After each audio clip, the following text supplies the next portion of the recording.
Oh, disappointing that report. She had to ask us for the report. I call this meeting of North Adams City Council order for September 25th. This meeting is being recorded. Will the clerk please take roll? Bona, Here. Buddington, Here. Cohen, Here.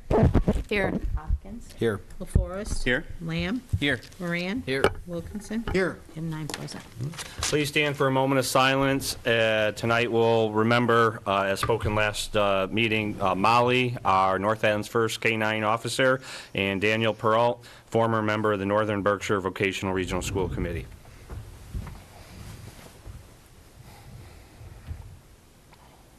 And the pledge.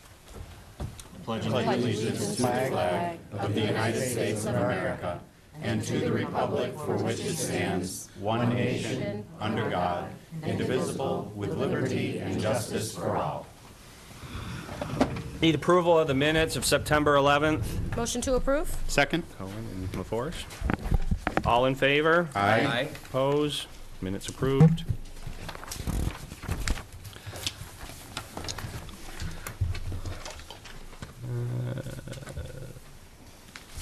Paper number 11,651, a communication from Council President Bona regarding the city's shooting range. This was in City Council, June 26, 2018. It was voted to refer back to the Public Safety Committee and postpone to the meeting of September 25th. Do we have a report or anything from the committee at this time? I can give a verbal report, but we don't have a written one. We just met yesterday. Sure. So the Public Safety Committee's met a few times now since this initial communication series. And the most recent one is, essentially back when we had our discussions in May specifically, we came to the conclusion that everything was going to basically stay the same. We didn't have any suggested changes for the range. After the announcement of the proposed closure starting January 1st, we held several more meetings. The committee has indicated that they are unanimously in support of maintaining the range as it stands, based on the assumption that the reason for closure is around insurance. And as such, we have actually drafted an initial resolution that we just finished editing last night, and we will be bringing to council for consideration the first meeting in October. Okay. At this point, we need a motion. A motion to postpone to the first meeting of October. Second. And LaForest says second. Any other discussion at this time? Not hearing any from council. Any discussion from the audience? Yes, Mr. Smith.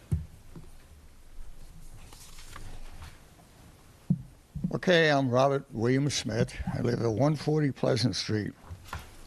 And this is something that I spoke about at a prior meeting. I'm not in favor of this, and I'll explain why. I'm in favor of what Mayor Bernard did with this. One thing I have to say again, the council, I'm very disappointed in the council because you keep on postponing things that need to be done, and so we can move on to other things which are issues for the city of North Adams, which I am now a resident.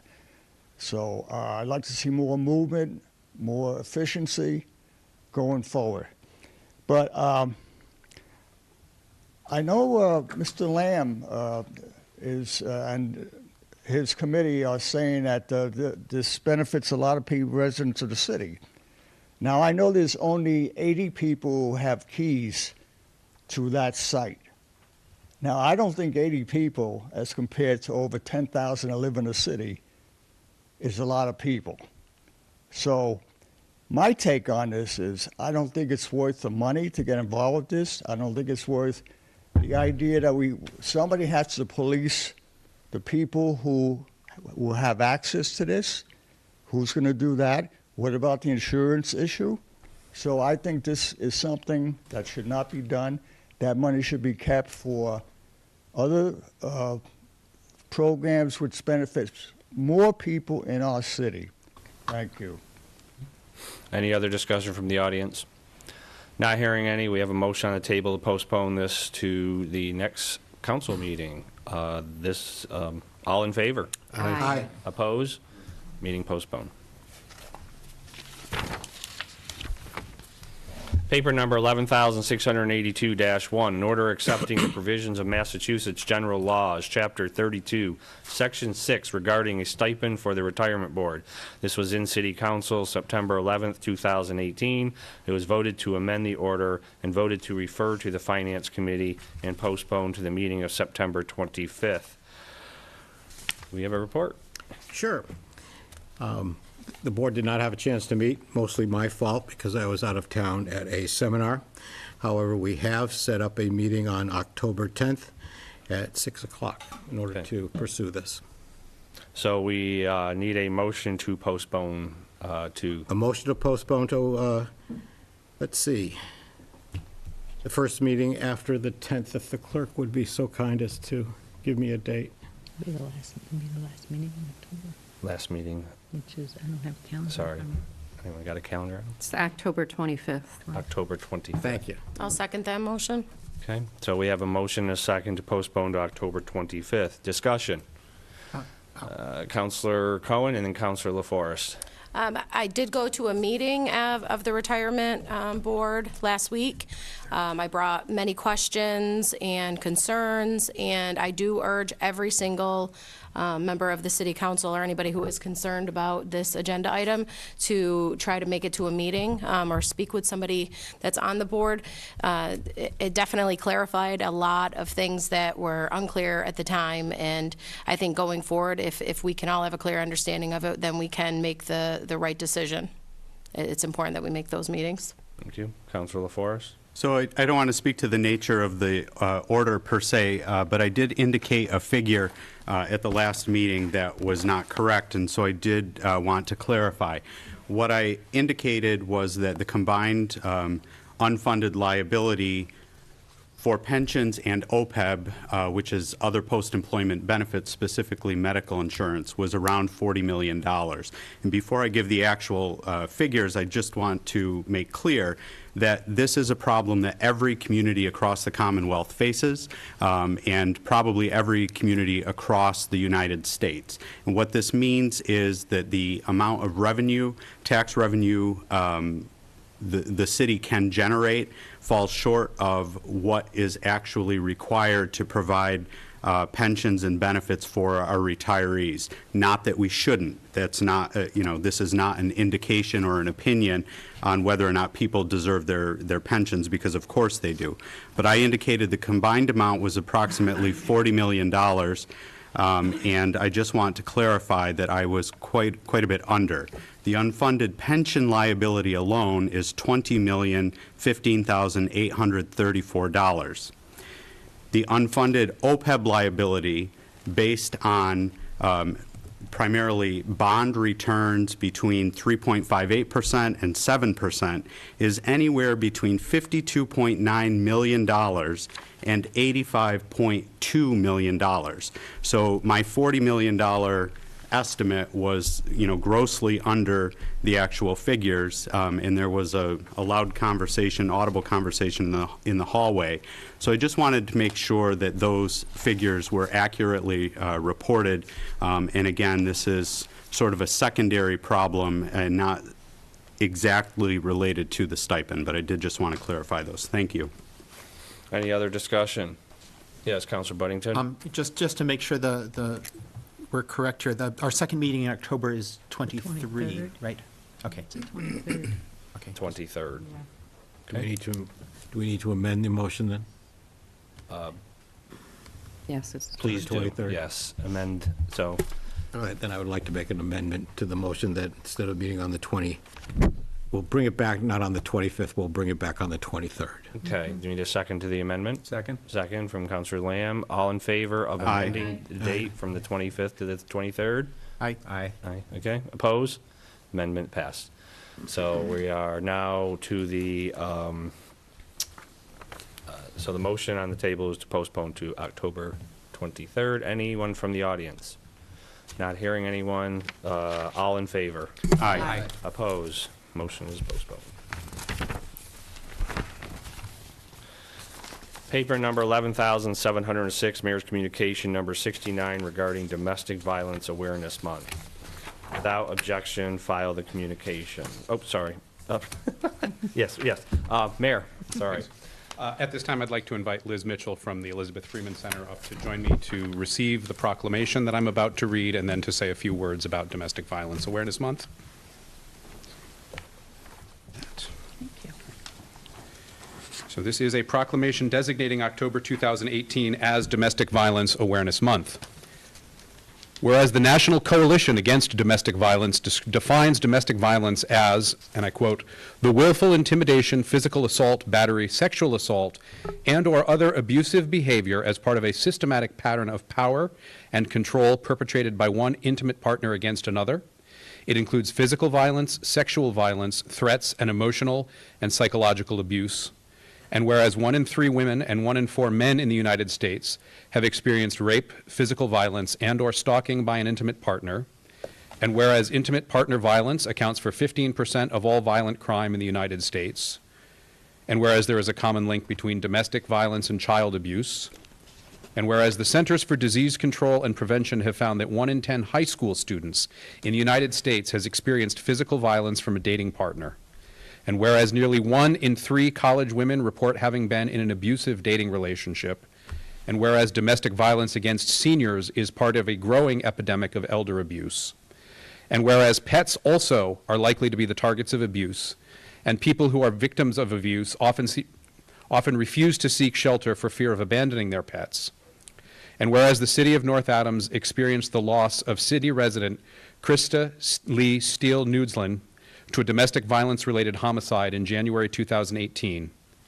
And whereas the community responded to this tragedy by engaging members of the city administration, the city council, the police department, the public schools, healthcare providers, community-based agencies including the Elizabeth Freeman Center, the Northern Berkshire Community Coalition, and the Northern Berkshire United Way, as well as residents affected by and concerned about domestic violence, and whereas the National Coalition Against Domestic Violence has chosen Take a Stand as the theme of Domestic Violence Awareness Month in order to, and again I quote, remind the nation that there are still countless people, victims and survivors, their children and families, their friends and family, their communities impacted by domestic violence. We, all of us, should not stop until a society has zero tolerance for domestic violence and until all victims and survivors can be heard. Now therefore I, Thomas W. Bernard, Mayor of the City of North Adams, do hereby proclaim October 2018 as Domestic Violence Awareness Month and call on residents to support efforts to, in the words of former President Barack Obama, shine a light on this violation of the basic human right to be free from violence and abuse, pledge to ensure every victim of domestic violence knows that they are not alone, and foster supportive communities that help survivors seek justice and enjoy full and healthy lives. Yes, thank you. Thank you.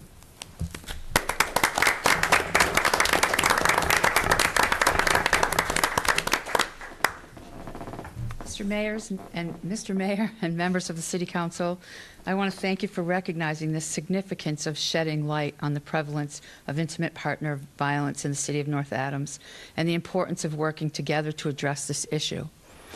Since we've been on this journey, we have completed a North County training for law enforcement professionals, hosted the first of 2 community forums about relational violence, seen the formation of Men Initiating Change in North Adams, Mike Inc., an incredible group of men from North County who are committed to organizing a men's group willing to role model and take steps to improve the culture in North County as it pertains to healthy relationships. The Elizabeth Freeman Center has achieved a substantial presence in all schools in North County, all high schools in North County and in Drury Middle School. Last week, we completed our 8th annual Walk a Mile in Her Shoes event with a record number of walkers and amount of monies raised. This October, we plan to offer trainings and informational presentations to North Adams businesses, EMS, and other medical professionals, and groups of community members. On Friday, October 12th, from 10 to noon, at the Green on Main Street in North Adams, we're hosting our follow-up community forum, a call to action, a community response to relational violence, where we're aiming to connect with others who are passionate about changing the statistics on relational violence in our community. On Tuesday, October 16th, from 4 to 6, Mike Inc. will be holding a standout at City Hall to demonstrate their mission of promoting meaningful conversations about masculinity and modeling attitudes, behaviors, and perceptions that value women, girls, and marginalized groups. Other countywide events will be listed on the Elizabeth Freeman Center and Mike Inc. Facebook pages. Lastly, if someone you know or you are experiencing domestic or sexual violence or are interested in related information, please call the Elizabeth Freeman Center's North Adams office at 663-7234 or our 24-hour hotline at 866-401-2425. Thank you for this powerful and important statement of support.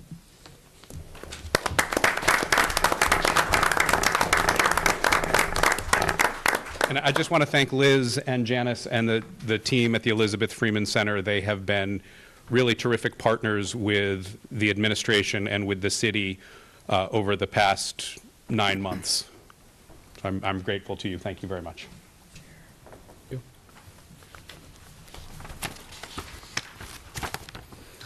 Paper number 11,707, Mayor's Communication number 70, recommending the reappointment of Randall Kemp to the North Adams Commission of Disabilities for a term to expire December 1st, 2021. Motion to confirm the appointment. So moved. Second. Lamb and Harpin. Discussion from the council. Mayor, do you, anything? Nope. No, again, this is a commission that needs to be revitalized and reinvigorated. Mr. Kemp has served as a member and chair for a number of years, and so bringing him and getting him reappointed is the first step to strengthening that commission. One of the things that I'm very interested in is being as expansive and inclusive as we can in how we choose to define disability in the city. Okay, thank you. Any discussion from the audience? Not hearing any. All in favor? Aye. Oppose? Appointment confirmed. Paper number 11,708, Mayor's Communication number 71, recommending the reappointment of Suzanne Wick to the Mobile Home Rent Control Board for a term to expire September 25th, 2023. Motion to confirm the appointment. Motion to confirm. Second. Wilkinson and Hopkins. Discussion from the council. Yes, Council Wilkinson. Yes, I just want to say that I'm glad that Sue was willing to do another term. We have sometimes a hard time getting people to serve on this board. She's been a valuable asset to us, and I think again, I'm just thankful that she's willing to do one more term.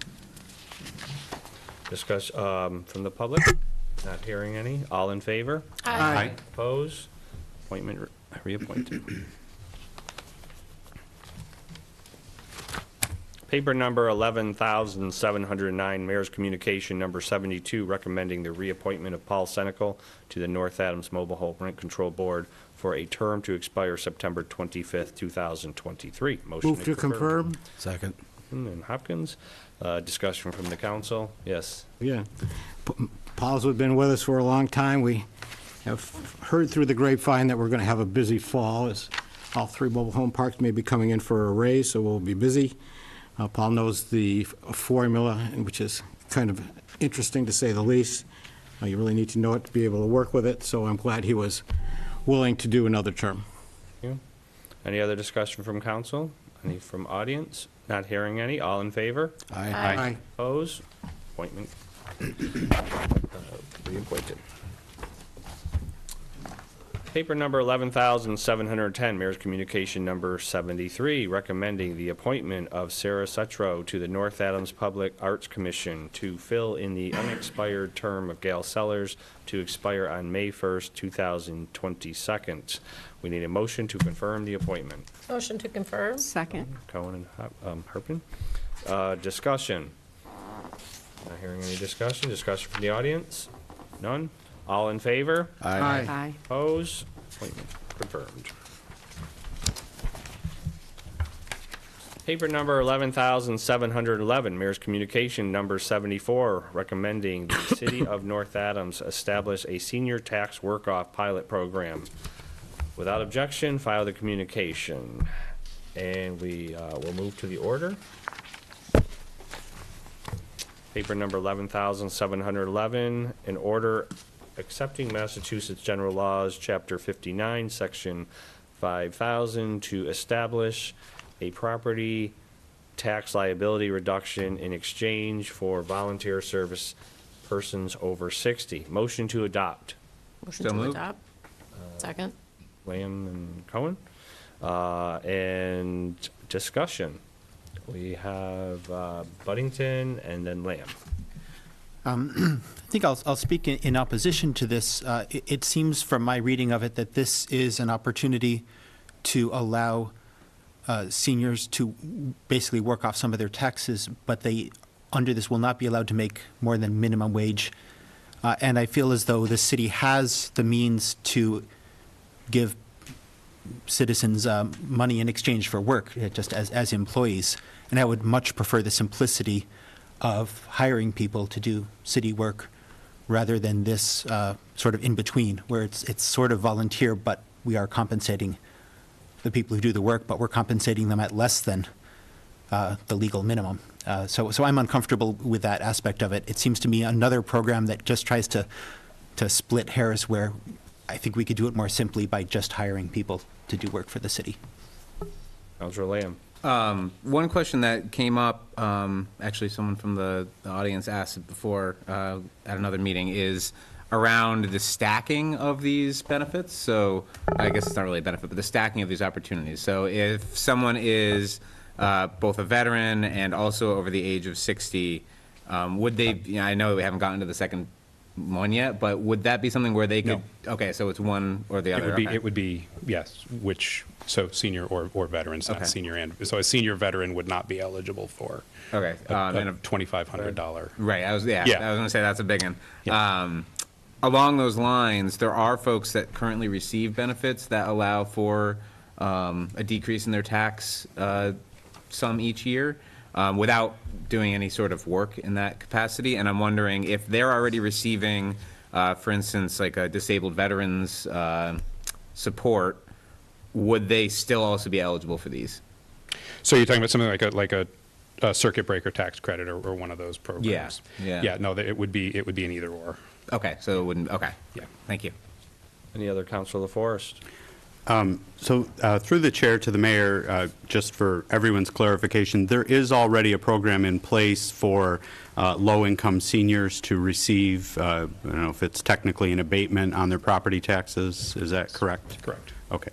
And my only other comment would be, I fully agree with Councilor Buddington in terms of the value of work, and that people should be paid a fair wage for the work they perform. However, my only concern with Councilor Buddington's point is that receiving income at the appropriate level may offset the ability to obtain benefits and may offset, federal and state tax concerns. Other councilors? Councilor Wilkinson. I'm just curious, through the chair to the mayor, is there a income minimum that somebody would be eligible for, say, could any person over 60 who may have large financial means, do they have the same opportunity to do this program as somebody that might not? So the next step, if this is approved, is to develop the application and guidelines. What I can tell you is that it varies by community. So, for example, Dalton sets a threshold of a gross household income not exceeding $25,000 for a single individual and $33,000 for a married individual. In Lanesboro, that's $50,350 and $57,500. So as we develop the application and the guidelines, we'll set a threshold. Okay. And I haven't done that yet. I'm just wondering if there was one that... Yeah, no, that'll be part of the application process, and we've got sample applications from a number of communities, so they're fairly, it's going to be fairly easy to create the application and set that threshold. Councilor Cohen and Councilor Harper. Through the chair to the mayor, do those municipalities have any say in if there's been a positive response to this program in those areas? If you've had conversations what is the response on, I mean, is there a lot of people that are taking advantage of the program? It varies by community. Dalton just had theirs approved, and they're looking to fill 5 slots. Lennox started slow. They have 20 slots, which are all filled. Williamstown has 3, 2 of which are filled, and Lanesboro, when they had no income level, they had 19. When they put an income threshold in, they dropped that to 6. So it's going to vary. But the response to the program was uniformly favorable, and Sandy Lamb at the Council on Aging polled the local communities on that. Counselor was it Harpin? Yeah. Yeah, and then Yes. LaForest. Okay, I think this will be a great benefit for some of the senior citizens that help out in the community. I know there's a great group of guys that are helping out at the cemetery, and they've done tremendous work there. So, something like that, which is, we already have people working for the city and doing volunteer work, for them to be able to benefit, I think would be a great value. Counselor LaForest. So through the chair to the mayor, so I just want to make sure I heard correctly. So this will only be available to a limited number of individuals, and you indicated 3, what were those numbers again? So Williamstown established a program with 3 people, and 2. They currently have 2 people in them. Lanesboro had a program with no income threshold that served 19 people. When they put an income threshold in, several people chose not to participate, partially because they don't want to provide their income information. a follow-up question, if I may. So we would put this tax program in place, in theory, limit it to 3 people? Is that what I'm hearing? Or that's what's done in other municipalities? There's no number. Again, I'm talking about this as a pilot. I would not anticipate in the first year. I would imagine that between this and the Veterans Work-Off program, the minimum number would be 2 people, 1 and 1, to test the program. I wouldn't imagine it going higher than 5 people in the first year. Counselor Lamb. One question actually, through the chair to the mayor, one question that I would think might be good to actually ask other communities too is how they establish the number of people that, if they actually set a maximum, right. How they establish that maximum. Because I'm wondering if that, as you're looking at the potential tax impact for the broader community, what that number of people getting that particular benefit looks like across the board. Personally, I think it's a great program, and I'm glad that we're actually investigating that as a city and doing, looking at doing a pilot for both of these that we're going through. But that's just a question that I would want to know, is kind of how they do the math, basically, on figuring out what that looks like. And a question to the mayor through the chair is, has there been any conversation about the supervision aspect of these particular folks as they're doing the work? Just wondering if there's, would it all go through the Council on Aging, or would it kind of go through another? Well, they would be supervised by whatever department they're working for. So I've had preliminary conversations before I floated this to the council with other departments. So the library director was interested. I've talked to the superintendent about, is there a place in the school?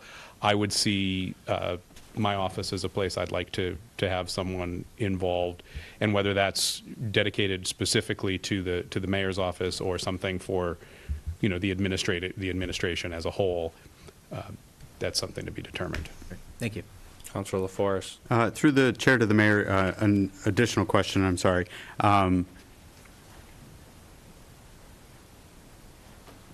Does this come back to the council, once you've established the parameters for the program, does this come back to the council for approval? No. Okay. So I just want to voice my concern. I guess I'm rethinking Councilor Buddington's concern. If we're only offering this to a few people, and we're going to pay individuals or, remunerate their work for below minimum wage standards, I guess I would be in favor of this if anyone could take advantage of this, but I'm concerned that in theory we could offer this only to a couple of people, and that the equivalent of their pay would be below minimum wage. I am concerned about that. May I? Sure. To be clear, and this is in the legislation, no person shall receive a rate of or be credited with more than the current minimum wage of the Commonwealth. So it is pegged to the minimum wage. It's not less than the minimum wage. It is paid at the minimum wage. So I just want to be really clear on that. Okay. Which will go up 75 cents this year. Counselor Lamb, then Counselor Buddington. This is just something, and I don't know why I didn't notice this before, but it specifically says his tax bills.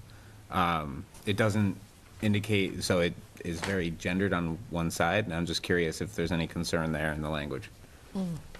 That's the language. Or is that the language That's of the the language state? of that's directly from that chapter and section of law. Nope, I had that. That's a bigger issue, yeah.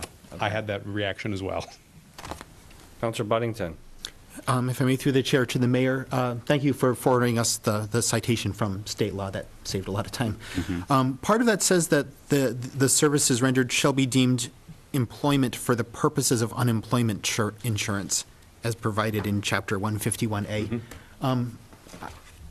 It's unclear to me what that means. Is that any liability on the city's part, or what does that mean for the purposes of unemployment insurance? So it will effectively be a withdrawal from the rate of pay.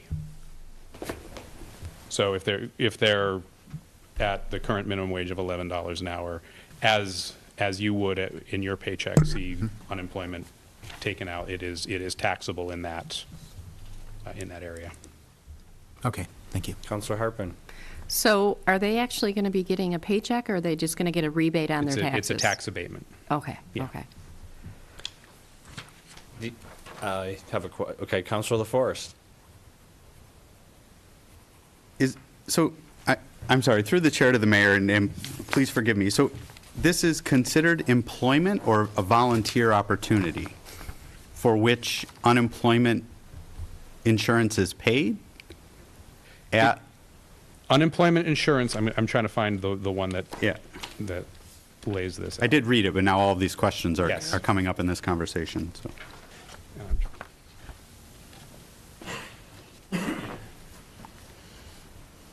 Okay, the amount of property tax reduction earned by the taxpayer under this program is not considered income or wages for the purposes of state income. However, income is taxable for federal withholding and Medicare withholding. Oh. So, And so, Go ahead. I apologize. Through the Stop chair. apologizing. Well, okay. All right. So through the chair to the mayor. So I don't understand how unemployment insurance would factor in. How would they be unemployed from essentially a volunteer role?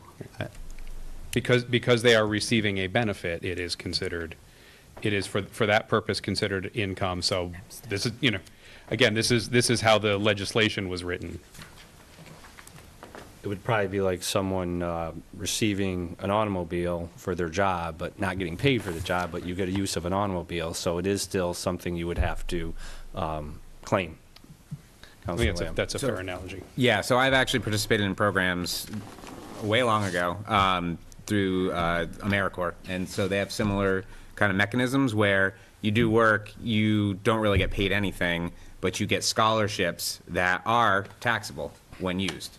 So actually, there's no actual money going into your pocket. It's basically giving you a ability to use it towards your student loans or whatever, and but it does require those certain taxes to be taken out of it when they do that. Counselor LaForest.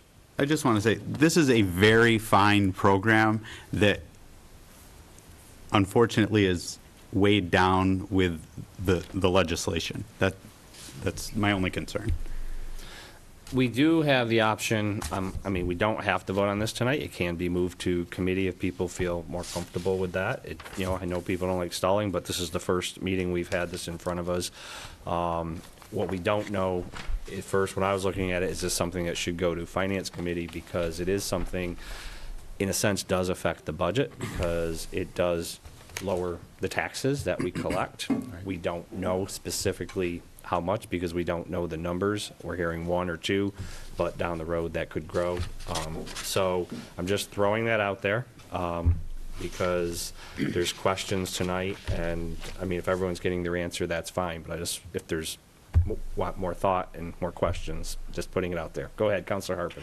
I'm seeing this as someone that's, you know, an older person who has some extra time, who's volunteering already or wants to volunteer to the city. I don't think personally, in my opinion, this is someone that is not yet retired in 60 and really going to have extra time besides their job to put into something like this. I think it's for someone that's probably retired, has some extra time, would volunteer anyways, and we're going to give them a benefit for helping the city and doing good work for their community, which I think is, you know, a good thing to do. Okay, Councilor Cohen, then Councilor Lamb. I mean, I have to agree with Councilor Harpen. I know there's many seniors in the community that already do many hours of volunteer work, and I think this would be a wonderful program for people. I'm willing to absolutely say yes to doing a test program and developing guidelines. I think that this would be great for the community. Councilor Lamb? I will concur with what both Councilor Cohen and Councilor Harpen said. The one thing I do want to add, though, is to Councilor Forrest's point around this being weighed down by legislation, it could be extremely confusing for someone that's looking to do this work potentially. And so I just, you know, as the application form and everything is coming together, I think ensuring that there's very clear, easy to understand outline of how this plays out, both in terms of what the compensation piece is, but then also how this does impact tax-wise for the individual.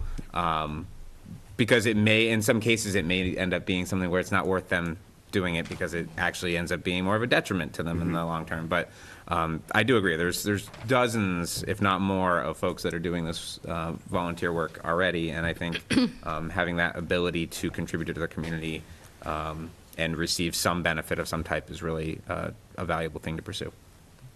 Councilor LaForest. Don't apologize. No, I'm not going to apologize.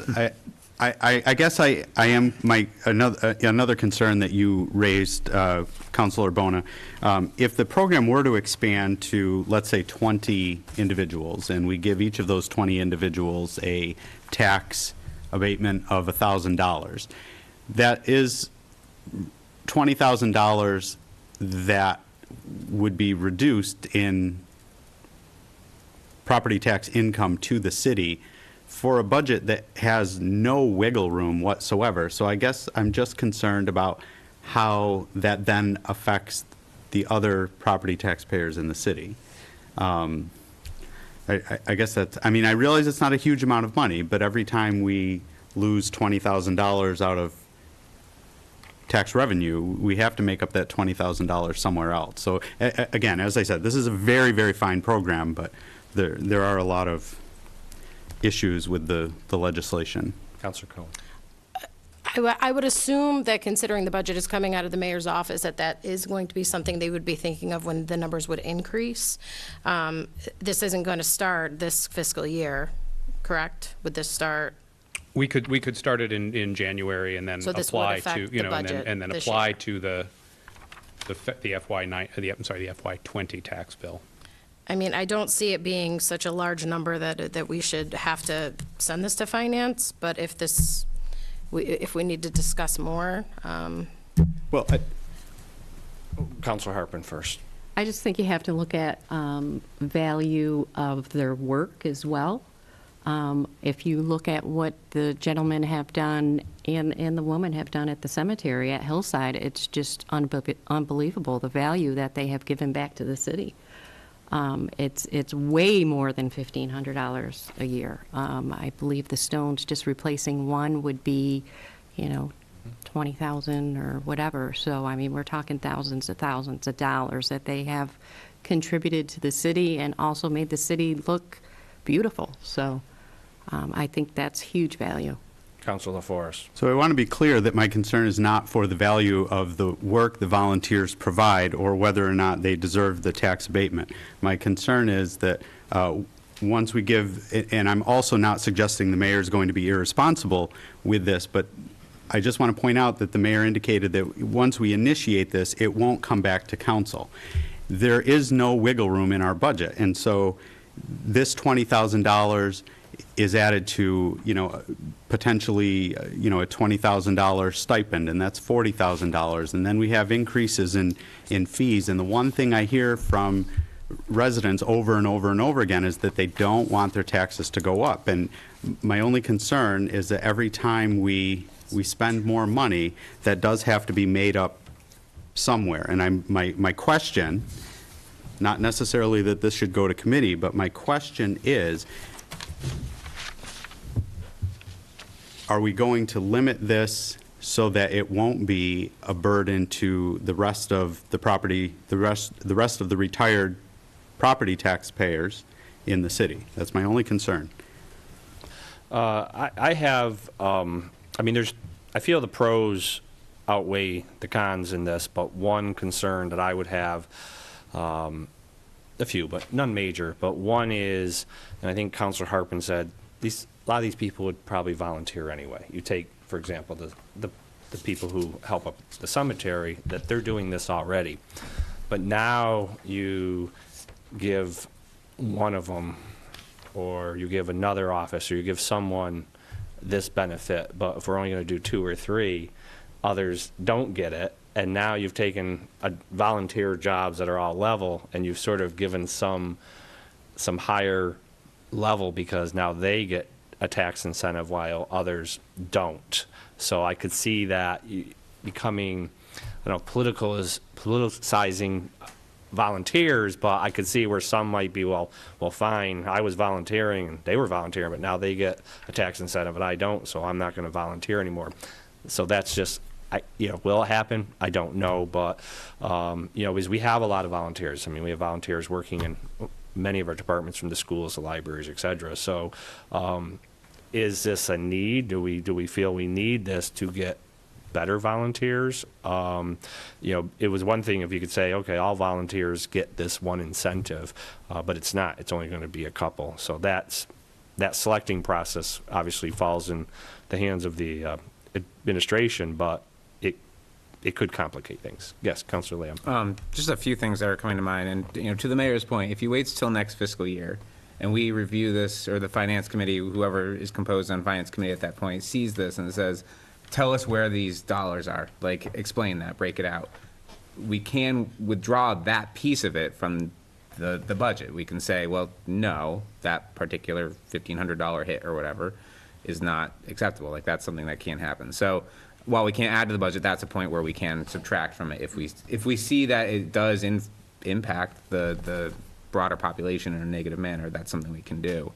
The other thing I was going to say is, in terms of structuring these positions, the way that I read this, and to the mayor, through the chair to the mayor, tell me if I'm wrong on this, these will be structured positions just like any other employed position in the city. So it's not, hey, so-and-so, you're already doing all this volunteer work, we're going to now give you that break. It's going to be more specific positions that are structured, I'm guessing, through a supervisor. Like, that's why I asked the supervisor question, who's going to be supervising? Because I think that that's an important feature to understand as well, that this isn't just picking one of 20 people doing the same job and saying that one of that group is going to get this benefit. It's going to be more, I would sense, more likely to be individual, unique positions that are doing this type of work. Am I correct in making that assumption? Yeah, so particular skills. So if we need somebody who has some technology skills or some filing skills, I'm going to use a personal example. My dad volunteered in the Veterans Office for a number of years, doing record work. So I would imagine something like that, which in talking about the Veterans Program, Steve Roy would say that he would have an interest in somebody to continue doing that kind of work. So it's more specialized. More specialized. In that, yeah. And the other thing that and going back to the point where this is a positive program, these are folks that are in need of these sorts of assistance. So when we talk about hurting the tax base with increase in the taxes, a lot of individuals who would be seeking this out are the ones that need that help the most in this community. And I think this is an opportunity for us to offer something that helps folks that have been here for generations, or, you know, maybe they're the first generation here, but they're, you know, at a point in their life when they need that extra buffer in terms of their taxes. And I think that that's something that you can't offer it in many other ways, but this is an actual, you know, way that we are offered as an opportunity to capture it. And, you know, shoving it off and saying, no, I don't think makes sense. Counselor Wilkinson, then Counselor Buddington. Yeah. As a person over 60, many of my peers are also over 60, and some of them have a hard time paying taxes. They retire, they're trying to live on Social Security only, and one of their biggest fears is that if they're going to lose their home because they can't keep up with the changing taxes. So I know there's negative things in there. I wish the program were offered to a larger range of people, but it's just a pilot program, and it may be very successful. I'm 100% for this. Counselor Buddington. Just like to have a mild disagreement with Counselor Lamb, just on the fact that I think there is a far simpler way to accomplish the exact same goal, because if we simply pay people doing work as part-time workers, it's a far simpler mechanism. It is income all the way down. We're used to that. The administration is well established. We can hire any group of people that we choose to aim this at town. We're not limited to what the state criteria are. And I simply see nothing that this program accomplishes through creating a new kind of quasi-volunteer, quasi-employment status that we can't more simply do by just paying people as part-time workers. Counselor Lamb and then Wilkinson. Just in response to that, you know, I think it goes back to the point where there's tax implications that come along when you receive a paycheck, right? And it's more tax implications than if you go through a program like this.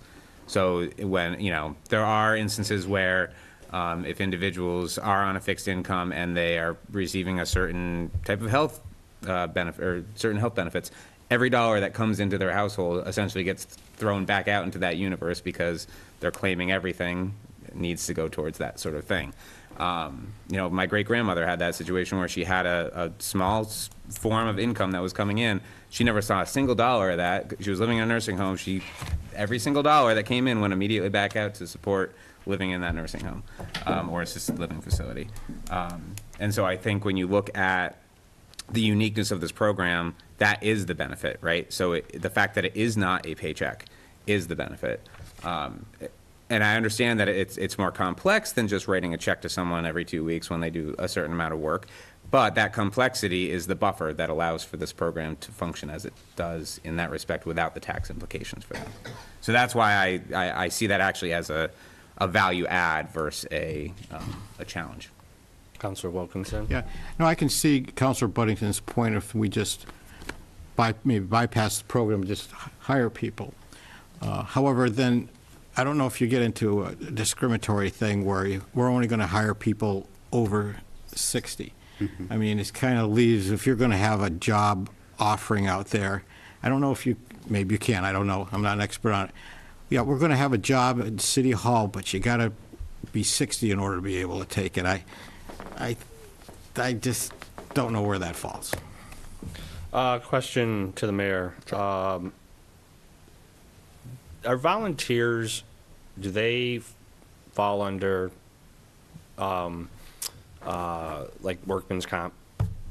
If a volunteer gets injured, do they get workman's comp benefits? So I guess where I'm going is, would this person who's under this program get certain benefits that a volunteer doesn't? I'll have to check on that. I don't have that answer. Because that could be, you know, because I believe, and I don't know, you know, again, these numbers are small, but, you know, your workman's comp numbers and insurance numbers are sometimes based on the number of employees you have. And is this an employee or not an employee, you know, because they are getting something. Any other counselors? From the audience, yes. Okay, Mr. Smith, you're up first. You know, name and address. Robert Smith, 140 Pleasant Street. I'm very impressed with the entire council on this particular issue. There's been a lot of points, and I agree with a lot of different points here, and I'll say this, I'm a senior, and I'm in favor of the program because it's going to help seniors. But one of the questions I want to ask the mayor is, I know this is a pilot program, Mr. Mayor, but down the road, as we go forward, if this program takes off, how will this affect the taxable revenue for the city, being that we will help a certain amount of people in this program, but then we would have to make up that tax revenue from the rest of the citizens, would we not? Yes. Okay, so normally when the budget's being considered every year, you go through a projection of revenue that you're going to need to sustain that budget? All right, so how would we make up the tax revenue for the rest of the citizens? Mr. Smith, this is more for like making a statement more than back and forth. So if you want to finish your statement, you can. So Well, that's all I have to say, but I do agree with a lot of the ideas that the council brought up, and it's really a difficult thing to decide on. But Right. I'm in favor of the citizens. thank you. Mr. Cardamino, yes, thank you. Robert Cardamino, 173 East Quincy Street. When we hire summer workers, the budget goes up part-time. When we give TIFs, some well-heeled developers, it affects the budget. When we give every Friday afternoon in the summertime, members of the city, in the city hall, the day off, and they're working 32 hours instead of 40, and you can't do something for some people that have supported this city for 30 and 40 and 50 years, a chance to earn some money so that they can stay in their houses. I don't know why I'm the go-to guy at a lot of places, but people, because I'm outspoken. But a lady stopped me in the supermarket. She says, "Mr. Cardamino, is there a program so I can earn some money to help pay my taxes? I've just lost my husband, and I don't think I'm going to have the money to pay the taxes so I can stay in my house." And at that particular time, we did not have that. And now the mayor is bringing it forward, and I think it's a great thing. And as far as the veterans go, you know, I didn't get the answer to tiers on that pension thing, Mr. Lamb, because I do receive a rebate because I'm a disabled veteran. But if I wanted to go to work and earn some extra money, would that apply? Them are the questions I have. But just remember, the seniors that have supported this city for a good many years, they deserve something. Thank you. Anyone else? Yes. Name and address for the record, please. Yes, Brian Sapienza, 113 Pleasant Street. I think this is a good program. Unfortunately, it's limited to a very small number of people in our community. I think it would be a big help to a lot of people. I just hope that it will not be politicized, that people see it, you know, they see 5 people or 3 people getting this benefit, and then say, well, why do they get it and not others? I think that might be an issue there.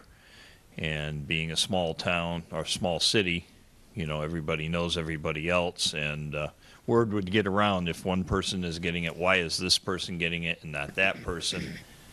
And, you know, why does this person have the opportunity? I would like to see something maybe along the lines that a person gets to volunteer for a period of a year, and then somebody else has the opportunity, even if it's in the same position, say, whether it be in the library or in the city hall or what have you, that different people have the opportunity. It's a 1-year thing or maybe a 2-year thing, so that more people have the opportunity to have this benefit than just a few that maybe have this benefit from year to year or something like that. Thank you. Thank you. Yes. Name and address for the record, please. Henry Yeske, 62 Chase Ave. I just want to make a few comments. You have to look at that as they're all different people. There's going to be low people and there's going to be high people. But when it comes out of legislation, you have to look at it the other way around, and they can cut you off one way. The other point I want to make is that how many credits, I know there's credits on a scholarship, with all due respect, but how many credits and how many minutes are we looking at with this program? Anyone else from the audience? Any further discussion from the council? May I, Mr.? Yes. Mr. President. So as the community was speaking, I did go to the section of law, and it does say, in no instance shall the amount by which a person's property tax liability is reduced in exchange for the provision of services be considered income, wages, or employment for the purpose of taxation and as provided in Chapter 62, for the purpose of withholding taxes as provided in Chapter 62B, for the purposes of workers' compensation as provided in Chapter 152. So it is not. Say it again. So it is not. They are not eligible for comp. Okay. Councilor Lamb. So, Mr. Cardamino, I actually asked that question about the stacking of the things, and you cannot. So that was I just wanted to make sure. Yep. Yeah. No, I just wanted to make sure you heard. Yep. Okay. Councilor LaForest. So I just want to be clear that my concern was not that seniors do not deserve the tax abatement, but that the majority of our property tax owners are older, and my concern was that taxes not be raised without significant consideration on the rest of the tax-paying seniors. Other councilors? This is a roll call vote. Buddington, No. Cohen, Yes. Harpin, Yes.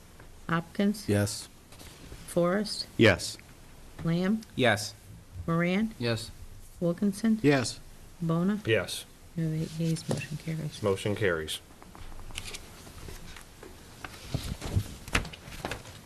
Paper number 11,712, Mayor's Communication number 75, recommending the City of North Adams establish a Veterans Tax Work-Off pilot program. Without objection, we'll file the communication and move to the order.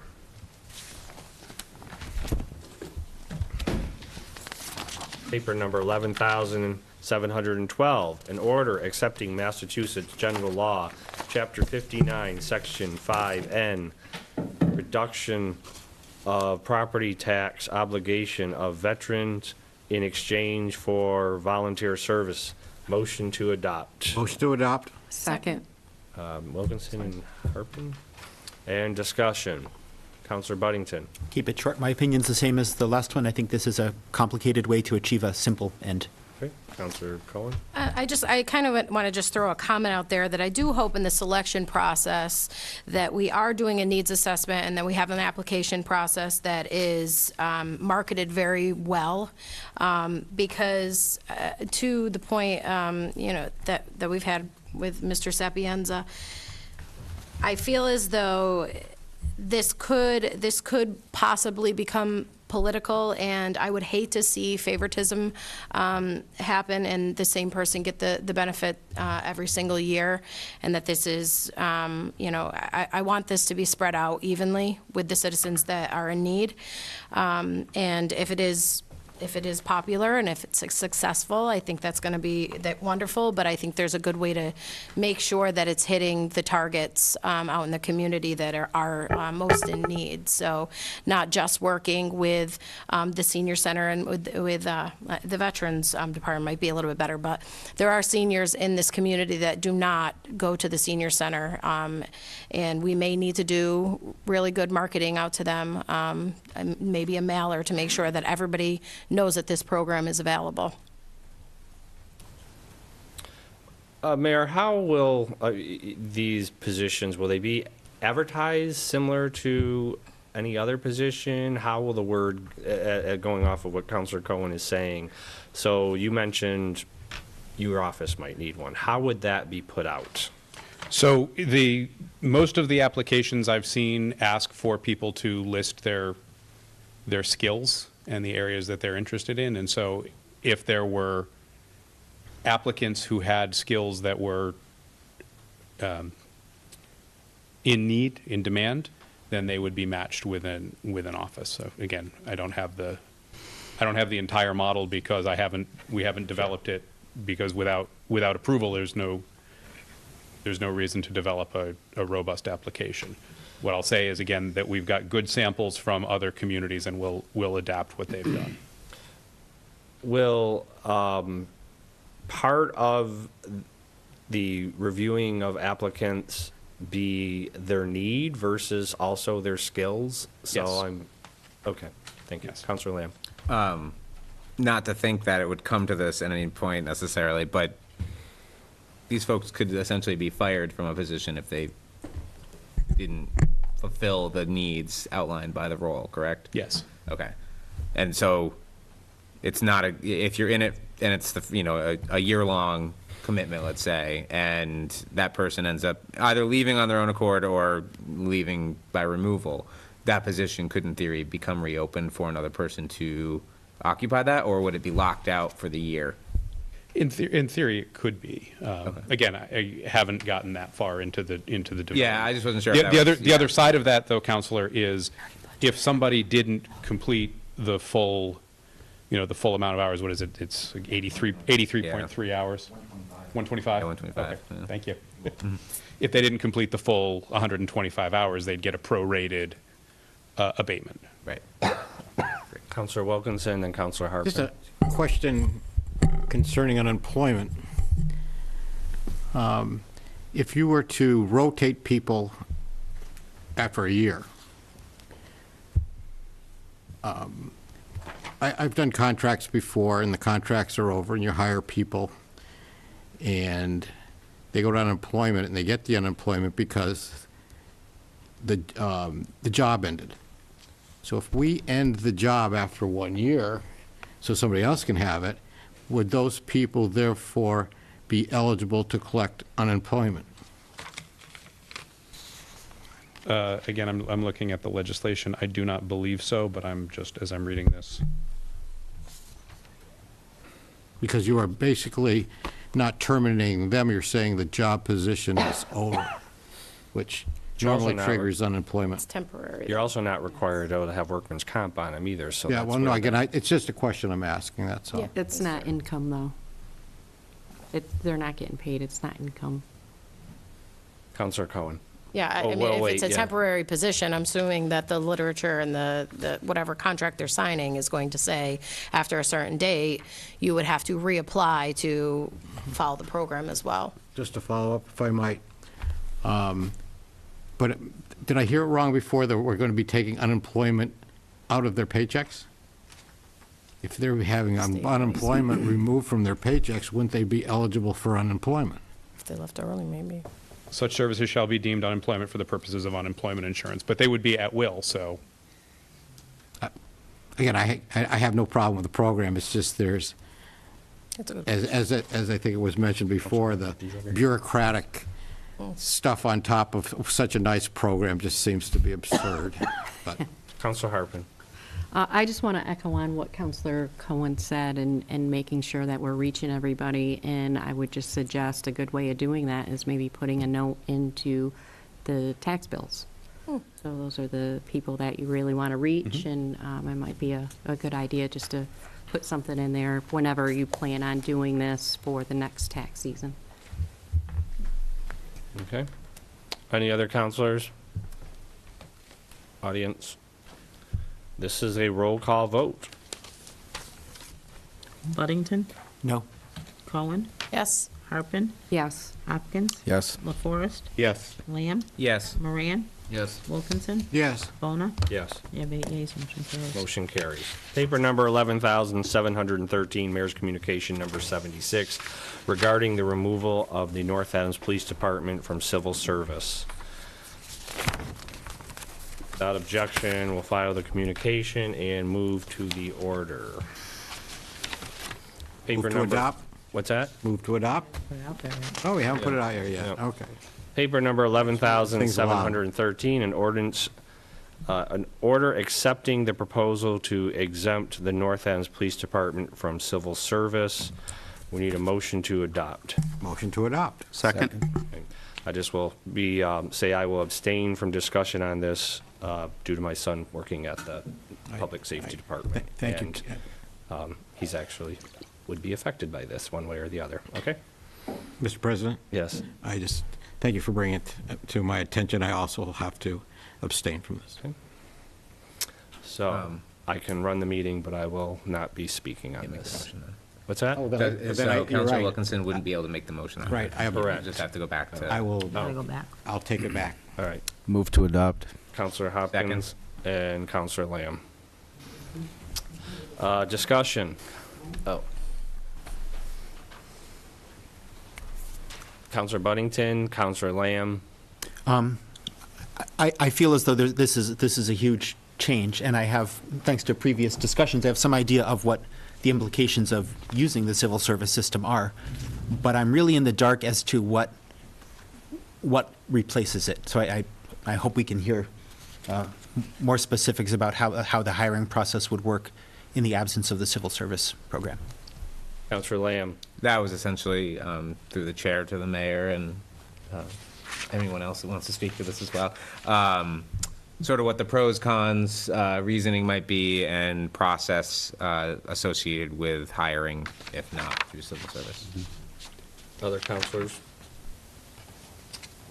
Audience? Mr. Cardamino. Robert Cardamino, 173 Quincy Street. Has this proposal been run by the police and fire unions, and they accept it, or is this just something that's being withdrawn without their permission? Again, I will not respond to that. Mayor, do you want to respond? This has not been run by the fire union because this is not covering the fire. It has been run by and approved by the police union. It has been approved. It has been approved. That's my question. Sure. Yes, Mr. Sapienza. Yes, Brian Sapienza, 113 Pleasant Street. I guess my question would be whether or not this would lessen, not so much lessen, but would it maintain the quality of candidates that we receive for the police department, that instead of taking the civil service exam, holding them to a certain standard, would having our own standards, would they be higher or equal to the current standards under the civil service program? I realize the civil service program is somewhat antiquated in many respects. I don't know how much it's been upgraded over the years, but my concern would be is if that, if we set standards less than the civil service, would we get not as, would we have candidates that are not as qualified as they would be if they had passed the civil service exam? Thank you. Any other discussion from the audience?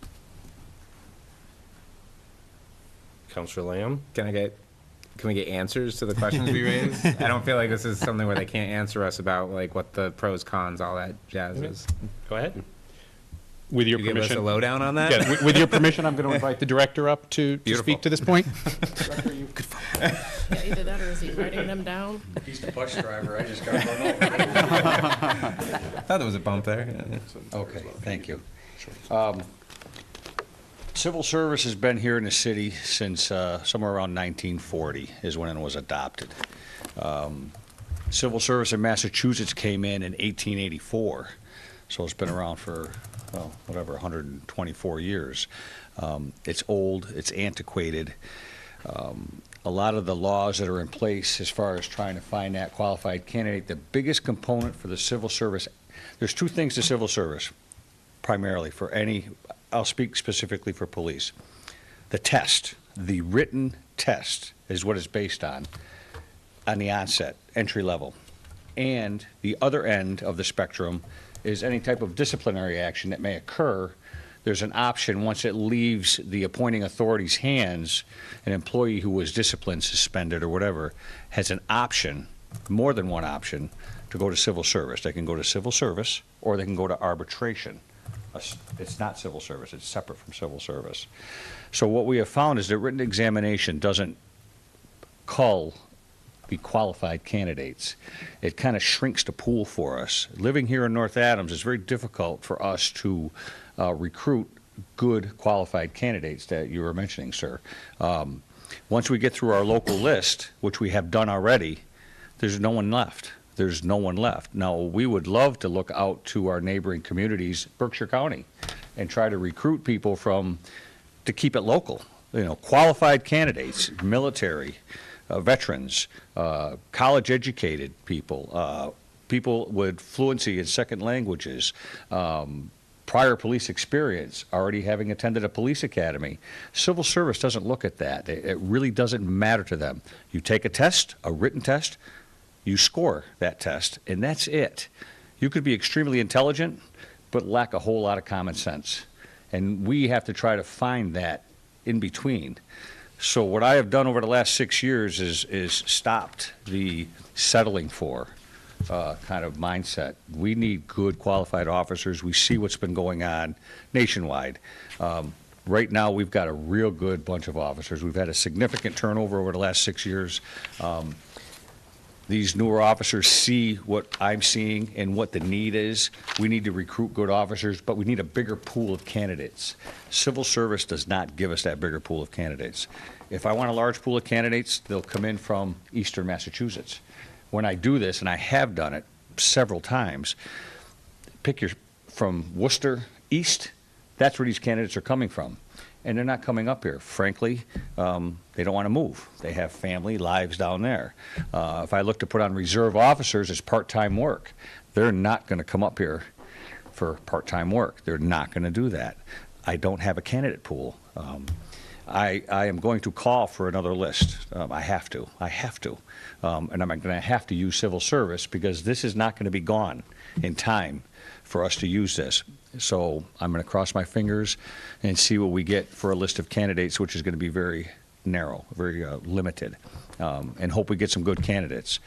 With eliminating civil service, it's going to allow us to test. We will bring in an assessment center. The North Adams Police Department is not going to test people.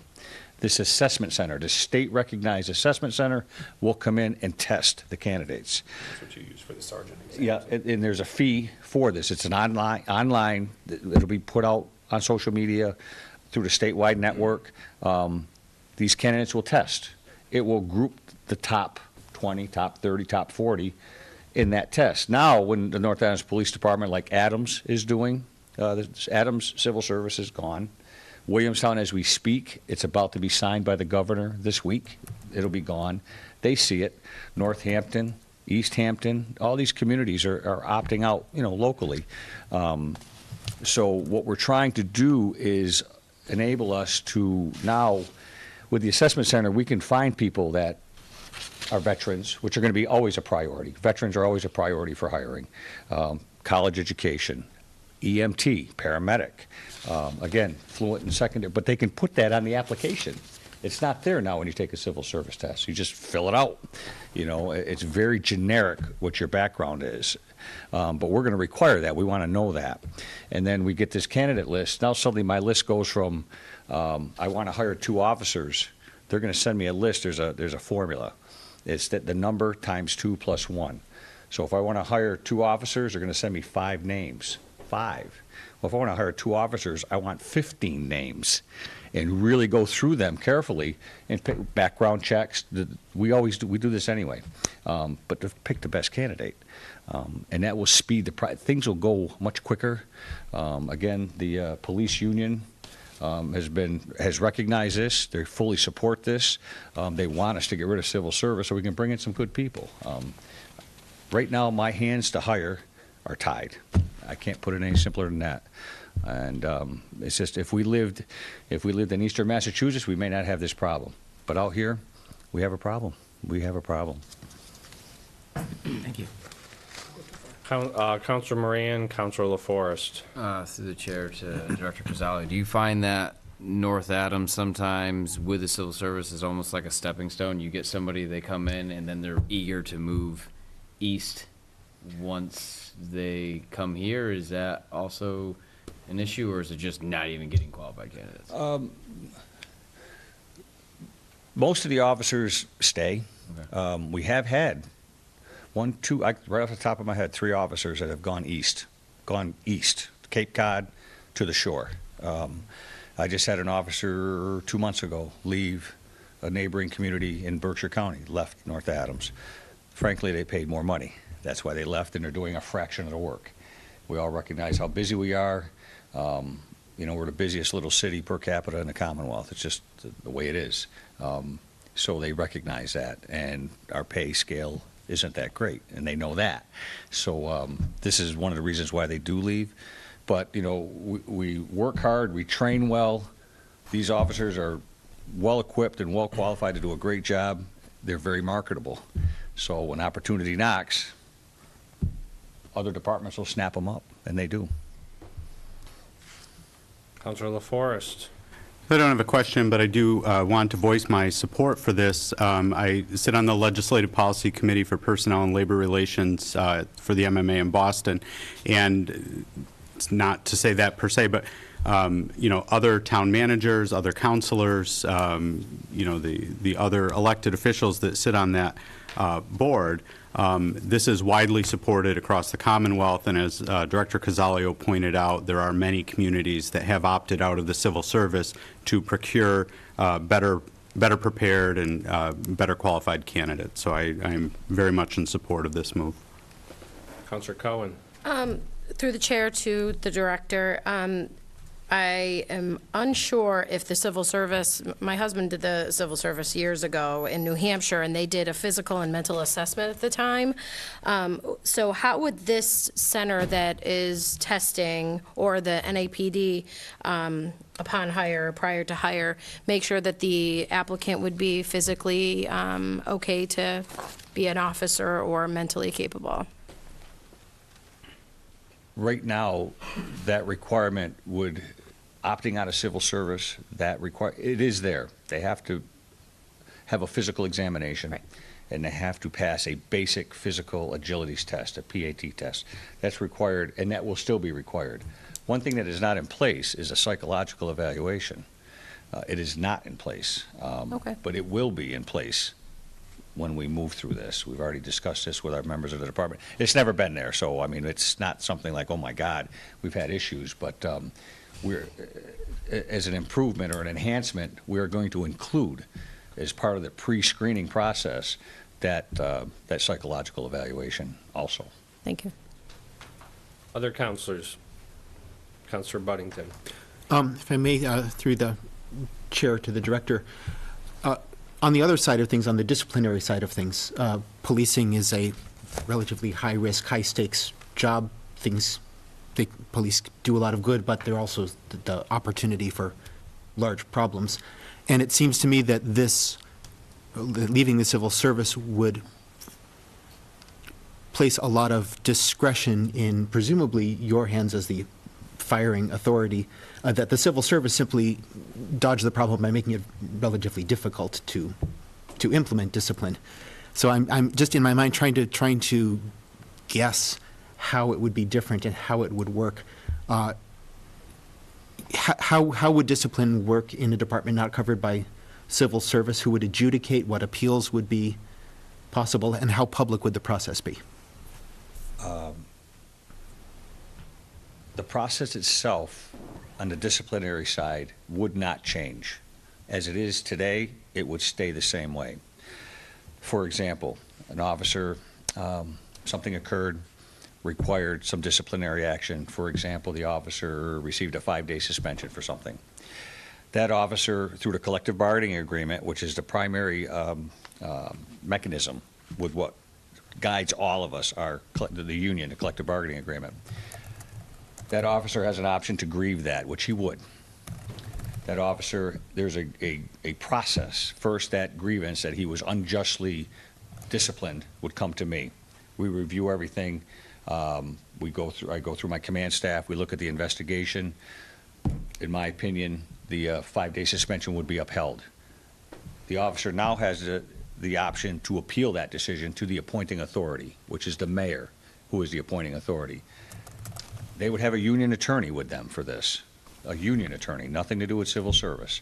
That union attorney would come to that hearing before the appointing authority, the mayor, and air their points.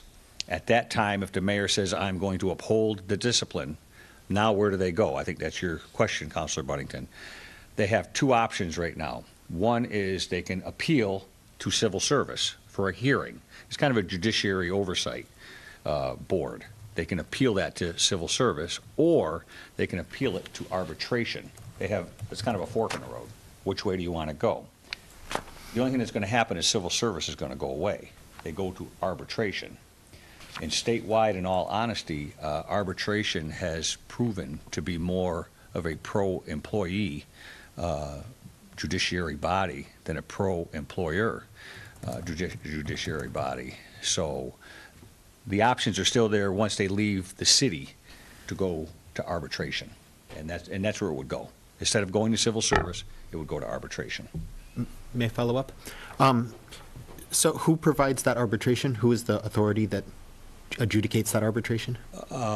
There's companies, there are organizations out there, AAA arbitration is what we would use. And they have the authority to either uphold or overturn our decision, either uphold the suspension or overturn it based on what my decision or the appointing authority's decision. And it has happened. Most officers, it doesn't happen very often, thankfully, but we've had them kind of go in both directions. Our last two most recent issues that we had went to civil service. Both times civil service upheld the city's discipline. But other officers have gone to AAA arbitration in the past. This doesn't happen once a year. This happens maybe every 5 years or more, hopefully, that this type of discipline occurs. So there really won't be much of a change. Just one more follow-up. I'm still not quite clear. How does AAA arbitration get their authority? Is that granted by state law or the contract? You know, I'll be very honest with you. I don't know that answer. Okay. I'll be very honest with you. However, I don't know that legal answer.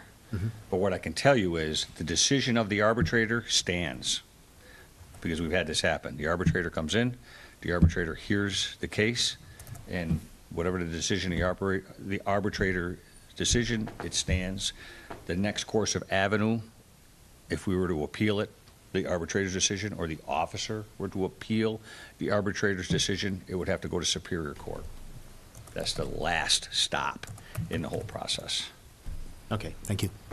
I think Councilor Forrest, did you have your hand? Well, I just had a question, but doesn't affect the conversation, I guess. So the Joint Labor Management Commission, is that specifically for the civil service, or would they still hear appeals of decisions for labor disputes? That would be another board. Okay. Here, yeah. But there are also private options? Yep, the JLMA will hear it, or AAA arbitration. Okay. And again, I'm sorry for that. I didn't prepare for that question that Councilor Forrest and Buddington are asking. But I don't want to fire something off the cuff at you. I just don't have that answer, that technical answer for you.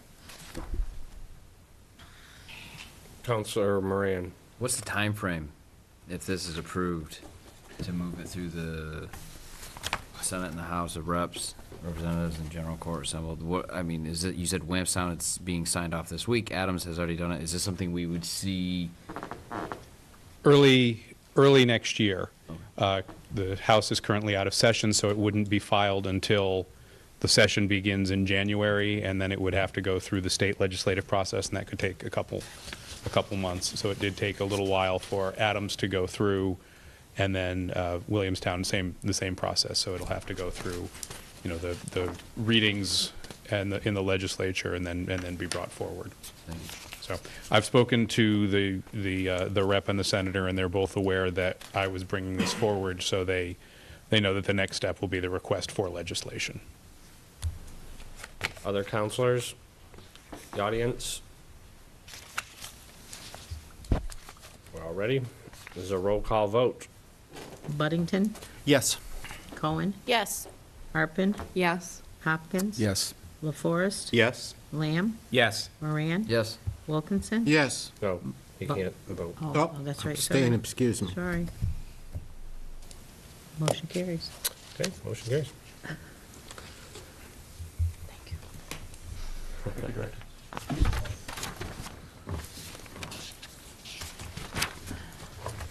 Paper number 11,714, Mayor's Communication number 77, recommending the appointment of permanent reserve firefighter Mitchell Moranti. Without objection, we'll file the communication and move to the order. Paper number 11,714, an order accepting the appointment of Mitchell Moranti as permanent reserve firefighter. Motion to adopt the order. So moved. Second? And Buddington. Discussion. Sure. Mayor, Mayor, do you want to explain why this is in front of us? Yes, I'll do a real brief explanation. The reason that these two appointments are in front of the council is because, and this gets to the civil service process as well, Director Moranti went out for a list for reserve firefighters, and there were 3 candidates who came forward. Next, I'm sorry, there were 4, yes? And one of them chose not to, did not choose to sign up with the city. One of them is going through what I would call the standard process of training, the PAT test and the physical examination that Director Casalio spoke about. The other 2 eligible are both current city employees. So because they would be, in effect, holding 2 jobs within the city, Labor Council has informed me that the council must approve the appointment as reserve firefighters, so approve their holding 2 municipal positions. Discussion. Counselor Buddington. I'd like some more information or a refresher on the implications. I understand that if, please correct me if I'm wrong, that if the employee works more than 40 hours combined between the 2 jobs, they're eligible for overtime? And are there implications for other benefits? The only implication would be the overtime. So if they're working over 40, they like any employee, they would be eligible for overtime. Counselor Harpin. Through the chair to the mayor, would this affect their pension in any way, the retirement, because they actually hold 2 separate jobs? So would they be getting a retirement contribution for 2 jobs? I'm getting a yes. I'm getting an I don't know on this. To the microphone, please. So. Certainly. I'm sorry, Steve. No, you know the answer. The only effect on the pension would be, right now, these 2 gentlemen are municipal employees. They're in a different group within the retirement, the contributory retirement board. They're in a different group. So so their years of service, as they're working right now, counts towards their retirement. But once they come into the public safety group, once they're appointed full-time firefighters, whenever that may be, down the road, in the future, they will go from a Group 2 to a Group 4. That's where police and fire are in Group 4. Those years on the DPW will come over to that Group 4, so it'll accumulate. And Group 4 is a different retirement plan. Right now, that option allows a police or a firefighter to retire after 32 years of service and obtaining the age of 55 years old. Those are your minimums. In the group they're in right now, they don't have that option. They've got to work till they're 65 or so in order to obtain that maximum pension. So that's really the only difference, is those years of service within the DPW and or wire and alarm, wherever they're working, will just swing over to the fire department. I believe that as I understand it. It's just a different group, that's all it is, within the pension system.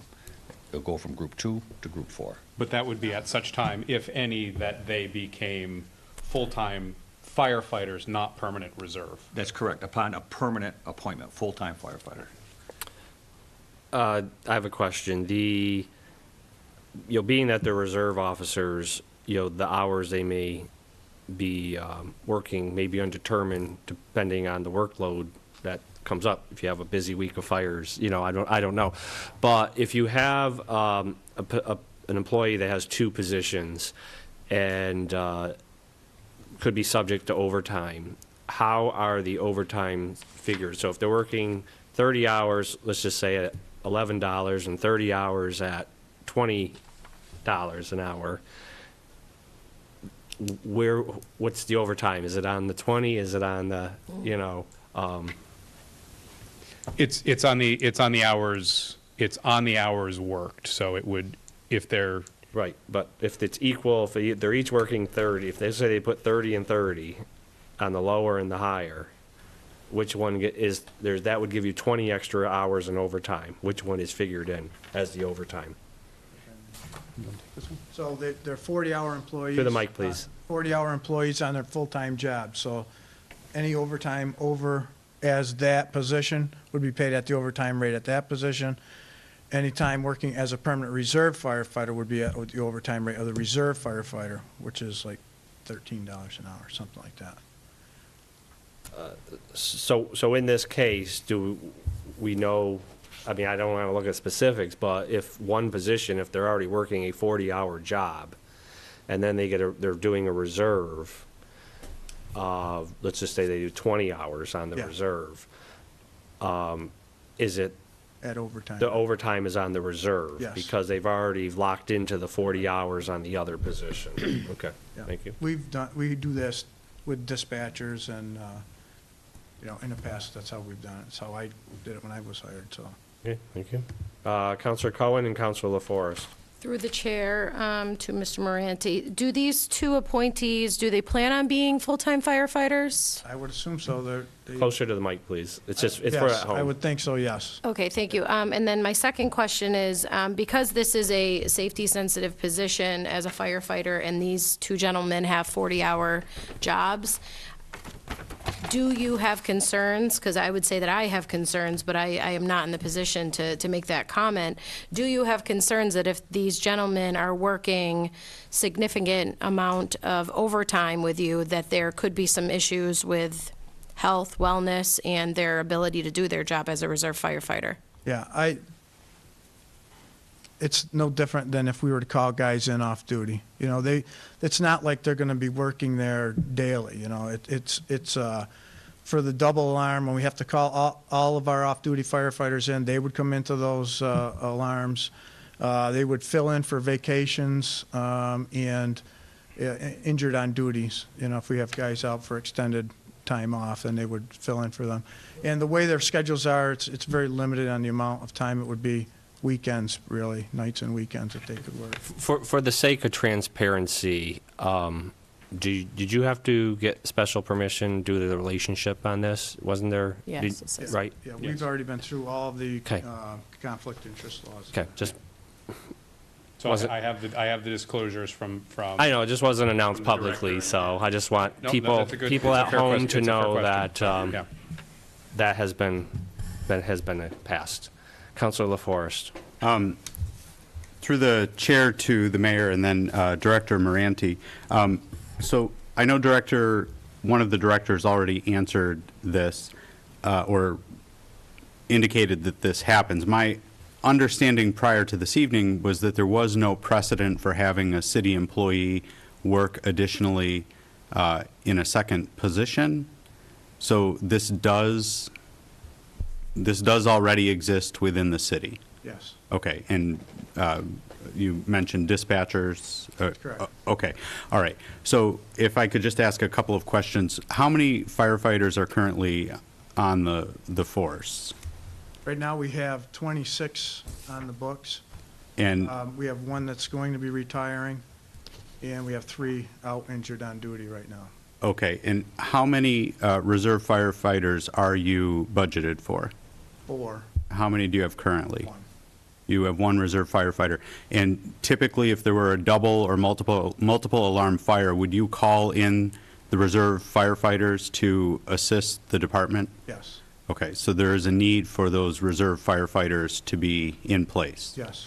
And if it were not for these two firefighters, given the restraints of the civil service, would you be able to fill these positions? Not right now. And so the city would be left unattended, essentially, if there were a large fire?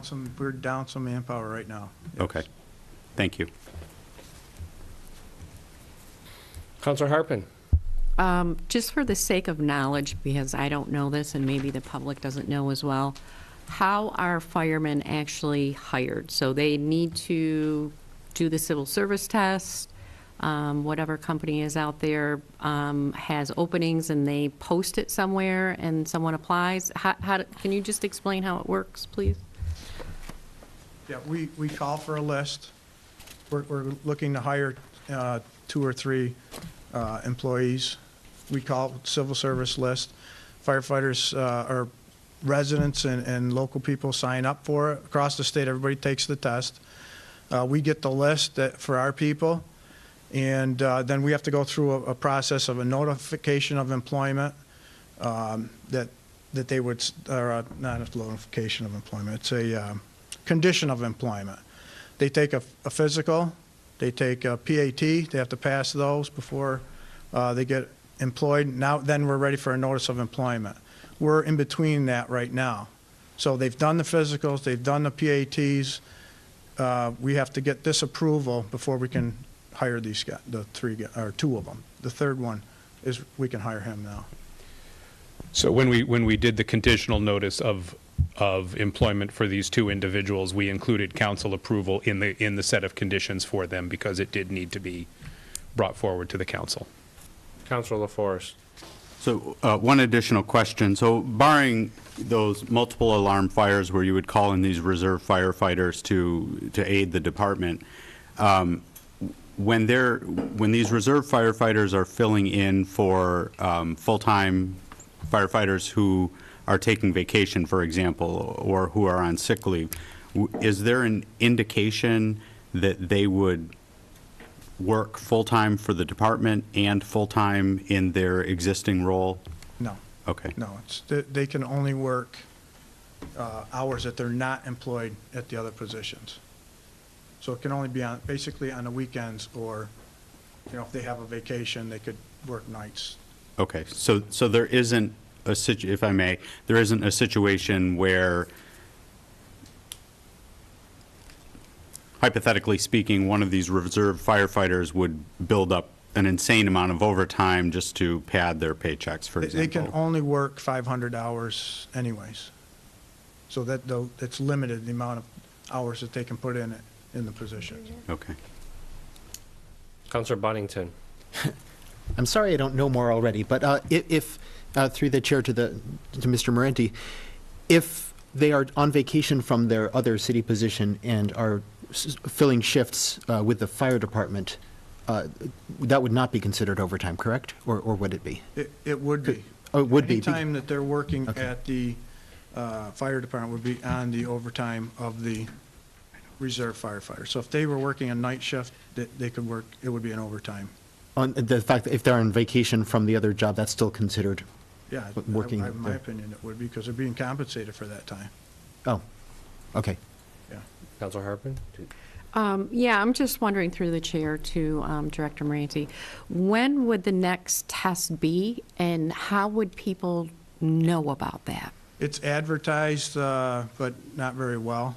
It's, it's on the internet, it's on the local media. Next test will be in 2019.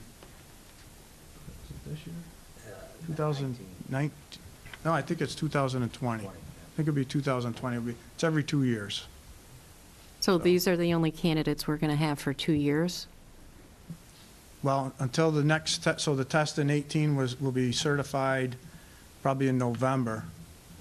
So we could have a test ready in November. A list ready in November. Okay. So there could be additional candidates available for these positions in November? Could be, yeah. Current shifts for the fire, are they 10 hours or 12? It's a 24-hour shift, A but it's 24-hour shift. split into 10-hour days and 14-hour nights. Counselor LaForest? So I know one concern I've heard expressed, and I understand that you've gone through the process of, mitigating any conflict. Are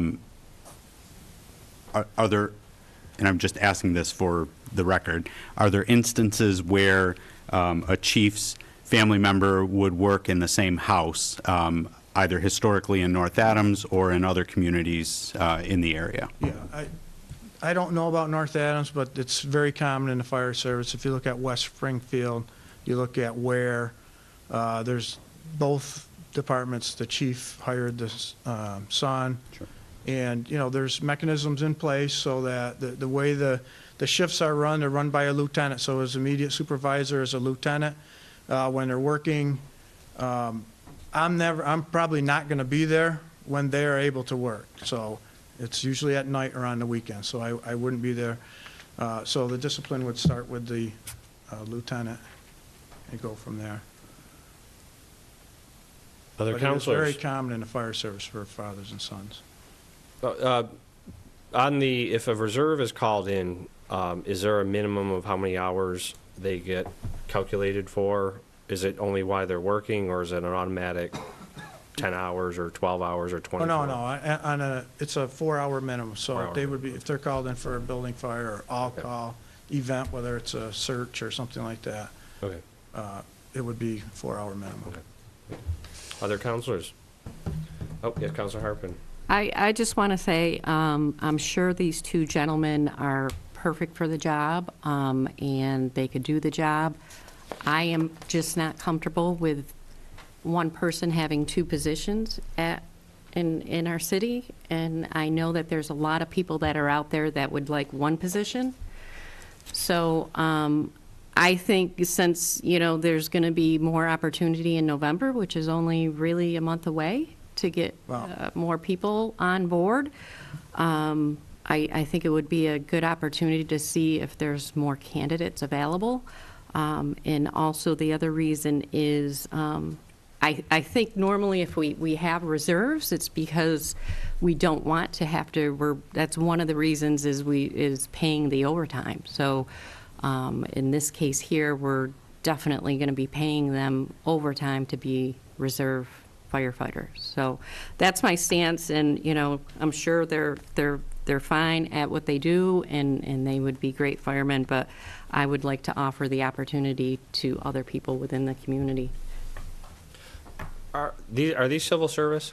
Yes. So if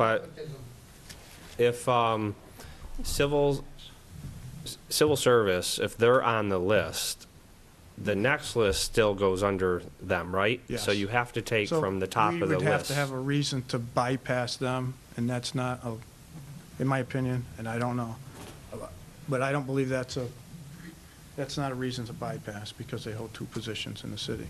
It's a benefit to us, really, that they're here all day long. Most departments that have a call department, their firefighters work for the DPW, they get called in.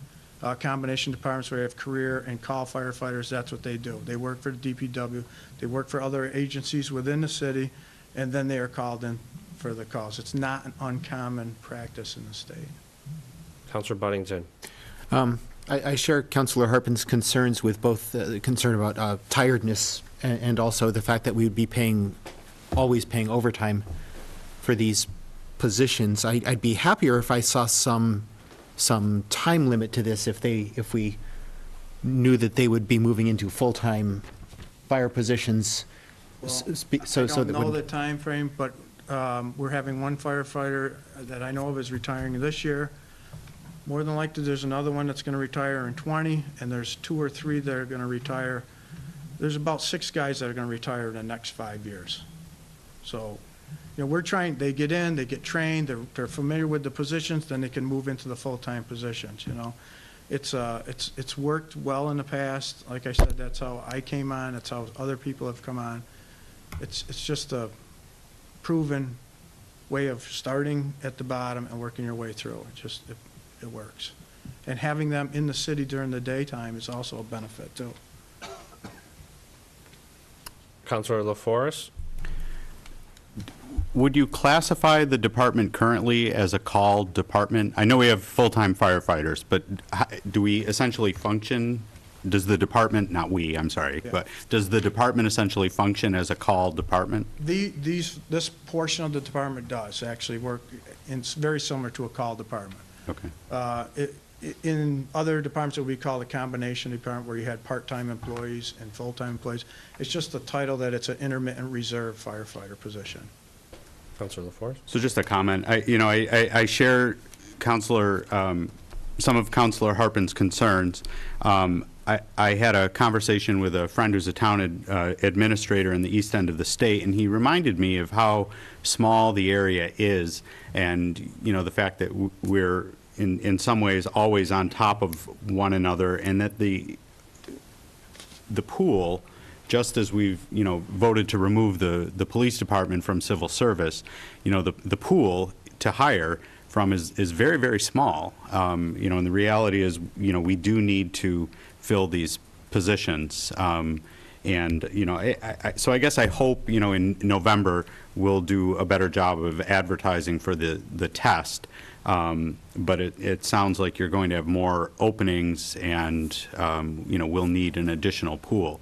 So just one question to the mayor and director, is there any indication that the fire department would pull out of the civil service system also, or is this? Not at this time. Okay. No, not looking for that. Counselor Lamb? One thing, and it's more of just a throw out there piece. I was initially concerned about the timing piece. They work 40 hours a week, and then they work these positions as well. And then I was reminded by a colleague of mine that works in a community where it's a completely volunteer fire department, and all of their officers are working full-time jobs, and then also the fire department for the entire community. So I'm guessing that's fairly commonplace in communities that have volunteer fire departments. Fortunately, we have a full-time department, which I think is a blessing for the city. So. Counselor Wilkinson? I understand everybody's concerns, but we have two of our department heads here making a recommendation to us. I mean, we must support the people that we have that are taking care of our city. If they thought this is the best way to do it, this is the best way to do it. I'm 100% for this. I think the question sort of came up, is it fair to say that if they were to move on and become full-time firemen, they would not be working their other jobs? That's correct. Right. So, I mean, one thing with reserves is it is sort of on-the-job training. And to become a fireman or to become a police officer, typically the reserves have been able to move up, and they've learned from that position. So to deny the reserve, the right to be a reserve, is denying them the right to train to then later become a North Adams fireman. So, it's tough because, like I say, I think the overtime or the two positions when you feel other people, when there's other people who want these jobs, but it doesn't. These are jobs that are specific that I don't think there's a long line of people applying for them either, so. And it's not really like it's very limited in the hours, so it's not like someone is going to take this position as their full-time position. They're going to have another full-time position somewhere else, and this is going to be their second job. They're just not going to be working for the city. These positions are not, no one is going to leave their full-time job for this position. Mm-hmm. It's a part-time position. Yeah. Counselor Moran? And also, I mean, I know we go through this in Finance Committee, is sometimes if you're down men, there's certain people that are gaining overtime, whether it's the police department or the fire department, that is out of our control. So, I mean, again, this is at a low level of pay, and though there could be overtime, it would be no different than having injured men and having full-time firemen be on overtime, which we're paying anyways. So, I mean, I think it's just, it kind of happens. And so you have a job and you're going to be a reserve and you're moving forward to the role that you become permanent, and you have, again, you're not going to be thrown in if you're called. I can't imagine they're going to be frontline on a fire as a reserve. They're going to be having a reserve position. That's correct. They go through training. Two of them are in the training now. So, they're doing it on their own right now. So we're going to end up taking them on. I'd like to take them on, but. Any other counselors? Audience? Anyone from the audience? Yes. Henry Yeski, 62 Chase Ave. You have a double alarm at 2 o'clock. Adams goes out, or Cheshire goes out.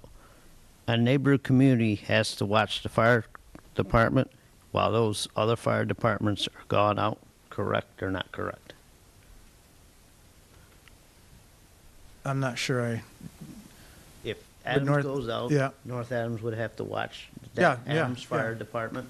Sometimes we went to the barn fire they had. Yeah, on Over the Saturday. weekend, On yes. Sunday. Yeah. So you're actually watching. We normally respond right to the scene to Okay. assist them at the scene. Okay. And then we backfill our people. Okay. Thank you. Anyone else from the audience? Yes.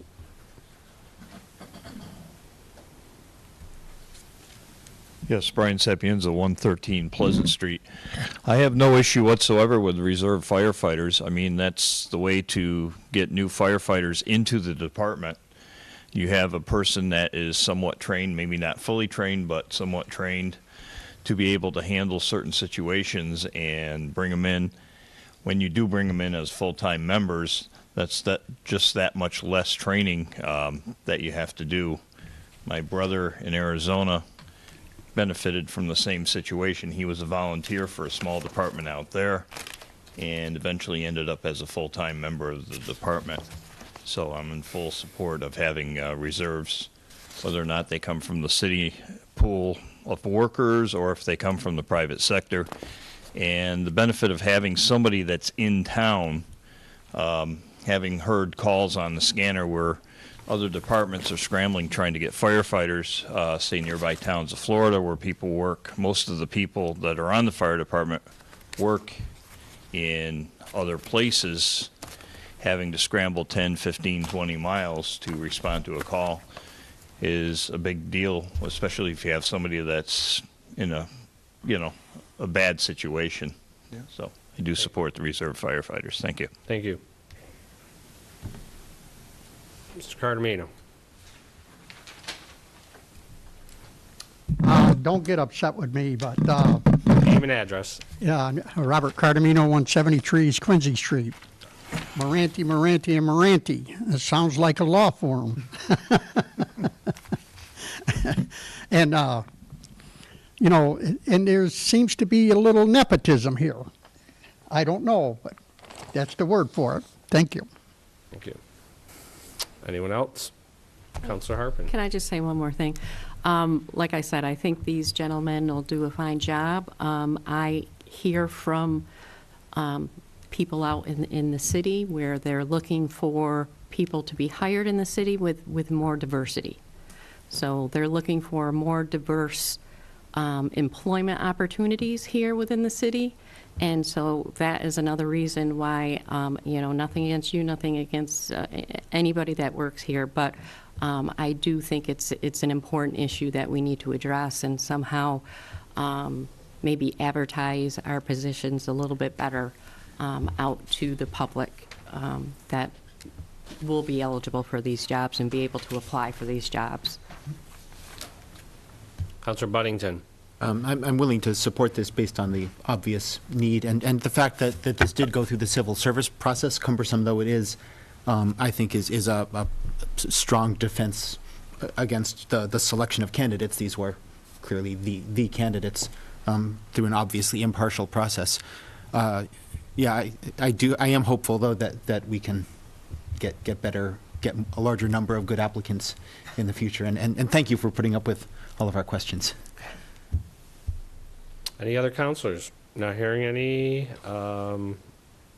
This is a roll call vote. Buddington, Yes. Cohen, Yes. Harpen, No. Hopkins, Yes. LaForest, Yes. Lamb, Yes. Moran, Yes. Wilkinson, Yes. Bona. Yes. You have 8 yeas, motion carries. Motion carries. Paper number 11,715, Mayor's Communication number 78, recommending the appointment of Ryan Richards as a permanent reserve firefighter. Without objection, we'll file the communication and move to the order. Paper number 11,715, an order accepting the appointment of Ryan Richards as a permanent reserve firefighter. Motion to adopt is in order. Move to adopt. Second. Did you get it? Yeah. All right. Discussion. No new discussion? Any discussion from audience? Not hearing any. This is a roll call vote. Buddington, Yes. Cohen, Yes. Harpin, No. Hopkins. Yes. LaForest. Yes. Lamb, Yes. Moran, Yes. Wilkinson. Yes. Bona. Yes. You have 8 yeas, motion carries. Paper number 11,703, Mayor's Communication number 65, in response to Council Paper 11,696 regarding crosswalk at intersection of Bradley and Church Street. This was in City Council August 28, 2018. This was voted to refer to the Traffic Commission and the Mayor's Office. This was voted to postpone to the September 25th meeting. Motion to? Going to motion to refer this to the Traffic Committee? Second? Okay, so we have a motion to refer to the Traffic Commission and a second. Discussion. From the council first. Yes, Counselor Lamb. I think ultimately the Traffic Commission is the body that's going to be making any of these decisions, and having seen the report that we received in our packets, I think it's appropriate that they would receive this. From the audience, Mr. Cardamino? You know, this is an ongoing issue, and it could be solved very simply. I drove through Adams today. There's 2 crosswalks that have lighted signs, and they flash crosswalk. What's the big deal? Let's get the state to put them up, or the city to put them up, you know, or do we wait for a child to get run over? Thank you. Mr. Smith? Robert Smith, 140 Pleasant Street.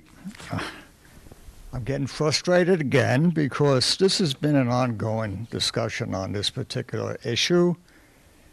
And it concerns, as Robert just said, the safety of the children in our city. Now, we should be on top of this when it comes to our children. That's the future of our city.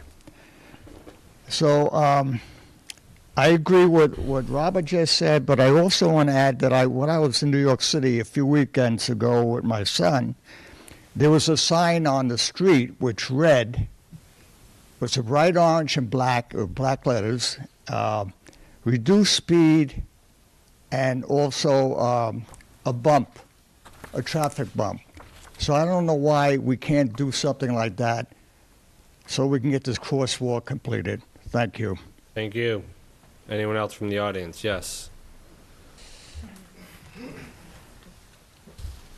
Name and address for the record, please. Ian Wilson, 432 Church Street.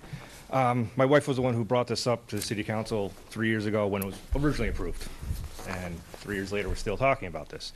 At the last meeting, I said, it's going to get pushed back, and it did. And then at this point, it's still going to get pushed back again to, if it was ever to be approved, it wouldn't be until April. Now, we received the same report as the rest of the council did, and I made a few notes about it because it was very vague. It appears to be less than based on 250 feet sight line.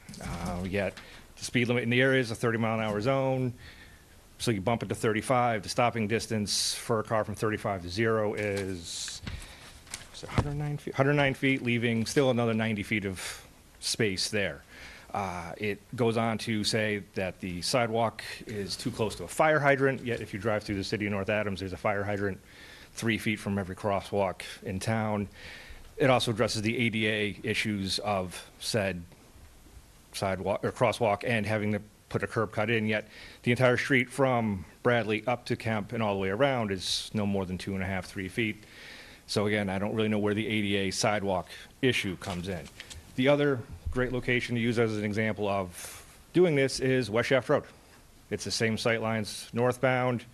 It's 240 feet, not the recommended 250. It's a 40-mile-an-hour zone, same 45 there, you drop it down to 120 feet, there's still about a 100-foot gap left. They have signage, and there was no issue there. I was kind of curious if there was ever a study for that done.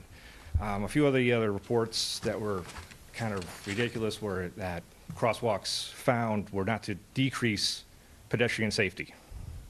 Well, if that's the case, why do we have a crosswalk anywhere? Whether it be Main Street, Church Street, anywhere else, and also that you would have to have a pedestrian traffic of more than 20 per hour through a crosswalk for them to recommend it. Now, outside of Main Street itself, how many crosswalks in this town That have 20 means your people time going is through it? up, and I don't know how to shut it off. All right. Keep going then. Thank you. Cancel. Bucket of waterworks. I think we got it. I like the old one better.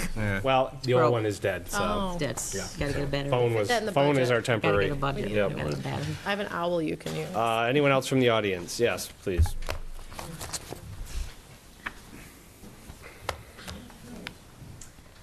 Name and address for the record.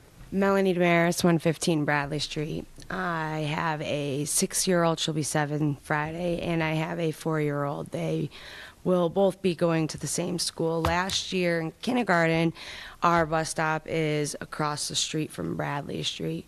On 2 occasions, the bus drove by and missed us because we could not cross the street for the bus. And the bus driver then said it was my responsibility because I was on the wrong side of the street, even after waving them down. My daughter's only 7 right now. I have 13 more years of this with 2 kids. 18 years ago when I came to MCLA, I used that crosswalk to walk up to Windsor Lake. It is a highly populated street for tourists, for vacationers, for community members. I think it's highly irresponsible that it's taking this long for the safety of my children, any other children, MCLA, tourists, and I don't think, to play off of this gentleman, MCLA's crosswalk has a neon thing right in the middle. You can put a sign 10 feet above. There are stipulations that can be put in place. If we can take the time to put in bike paths down Canal Street, which I think are awesome, I think a crosswalk for kids, adults, and anybody actively walking up Bradley Street is an absolute necessity. Thank you. Thank you. Anyone else from the audience? Councilor Cohen. Through the chair to the mayor. So for the last 2 times that this has been on the agenda, and even the first time that Councilor DeForest brought this up, the council has given you our concerns and a few ideas to help alleviate the concerns and the stresses that are involved with the people that have to have their children cross the street to get the bus. I feel as though we are not doing enough to protect those children. I drive by every single morning and I see parents crossing the road with their kids. I see near misses all the time with kids crossing the street on their own. This is a safety concern, and I don't understand why we are still talking about this and that something hasn't been done through the mayor's office to make sure that we can at least temporarily slow the traffic down and help those kids get across the street for their bus stop. Councilor LaForest. So I did refer this, or motion to refer this to the Traffic Commission because that's the correct process. However, I am going to echo what's been said in the gallery and what Councilor Cohen has just said, that I'm extremely disappointed that this process continues to drag on many years. And it's not just 3 years, because historically there has been a crosswalk there. While there's no record that the City Council approved the crosswalk, which is indicated in our bylaws, there's also no indication that the City Council voted to remove the crosswalk that was there historically. So someone in the city indicated that that should be removed. There is a cutout on one side of the street, but not on the other. So I don't understand, again, why there continues to be many years of bureaucratic go-around in terms of either removing half a crosswalk or painting lines and putting a cutout on the other side of the road. I do appreciate, and thank you, Mayor, for getting this study from Stantec. But I have to point out a major flaw in this study, and I hope the Traffic Commission will pick up on this also. just so folks can see, we have photocopies with very grainy pictures of this intersection. And each of these grainy photos then indicates that 250 feet north and south of Bradley Street, respectively, you're unable to have adequate time to see a pedestrian and stop your car. As grainy as these pictures are, I can see city workers at that intersection from 250 feet away. They're about 3 millimeters tall, but I can clearly see people. I've made it a point after dropping off one of my children at McCann several times a week to drive up Church Street. I have no trouble visualizing this intersection. If it's cost prohibitive to put in a crosswalk that is compliant with all of the indications in state and federal law, that's fine. And there are other references to what could be done in lieu of a crosswalk. And there could be flashing signs, there could be other signs, there could be a speed bump, there could be any number of warnings. And I just want to point out that we voted to put a traffic light at the city dump. I'm not sure if it's there or not, I haven't been up, but that's irrelevant. We voted to put up a traffic light at the city dump to make travel around the circle, around the scale, safer, but we continue many years into this process of whether or not there is or was a crosswalk to replace this crosswalk. And I'm just very, very disappointed that we continue. There are no signs, and I should say, there was some work done at that intersection, and you can see in the third page, the grainy picture, that we're able to put cones in the middle of the intersection to warn drivers about a bump in the road, but we're unable, because of sight distances, to warn drivers that there's a dangerous crossing there.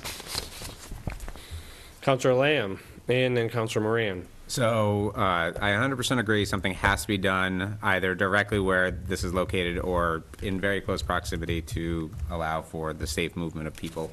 Again, this is the process going through Traffic Commission. The report does say specifically that crosswalks at intersections alone, and it actually underlines alone, does not impact the safety of the street. But there are other measures that can be put into place. And I think my disappointment has already been said. We did make suggestions on things that could be done in the interim.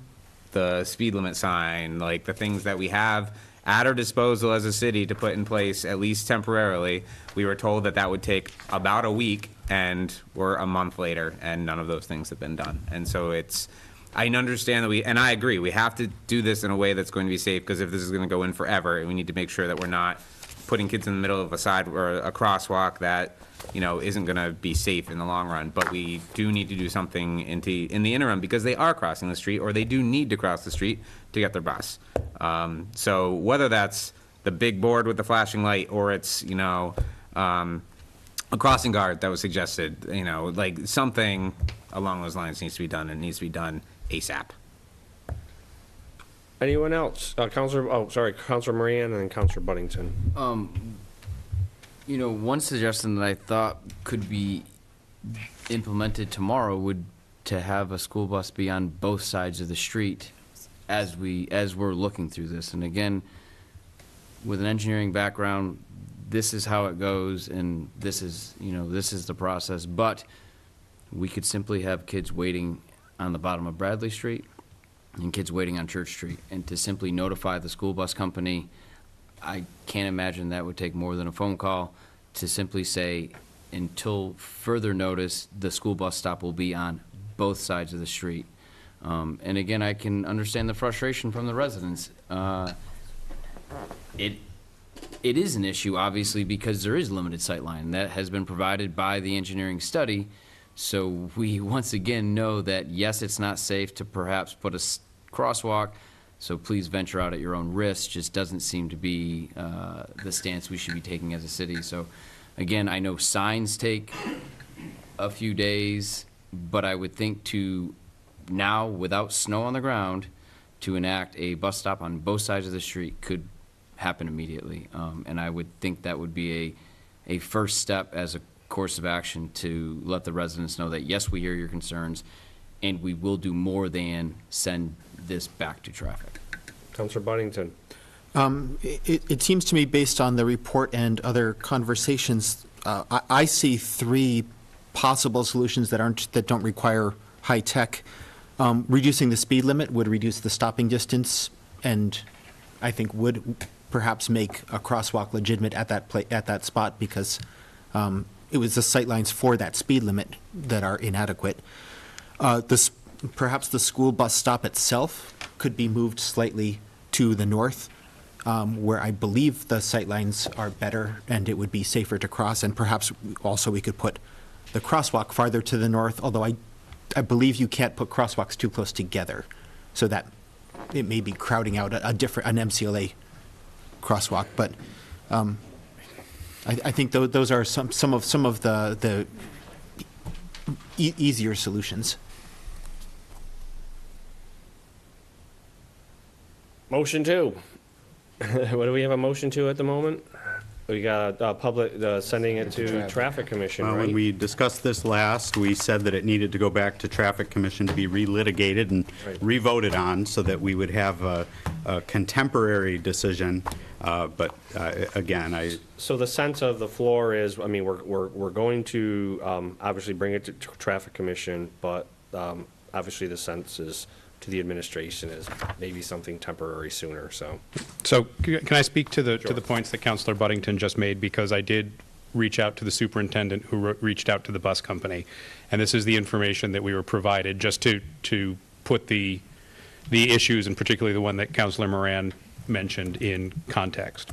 So according to our bus company, there are three issues. The bus from Colegrove Park makes one stop at a parent request as a home drop-off, where the student crosses the road to the parents and guardians. This request is the only student drop-off that crosses the road, and it is not at the regularly scheduled stop, which happens near Davenport. That's point number one. The high school bus crosses students on both sides, so it stops, it flashes, and then the bus is the mechanism that for traffic control at that point. And then for pre-K students, the youngest students, it is a home drop-off. So for those students, it's not at that bus stop. So I want to add those points to the bus stop point that Councilor Buddington made.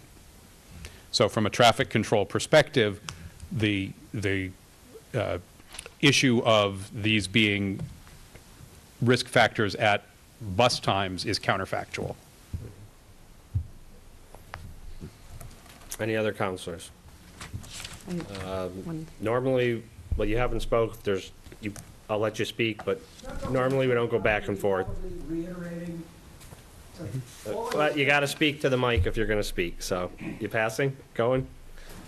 Just name and address for the record.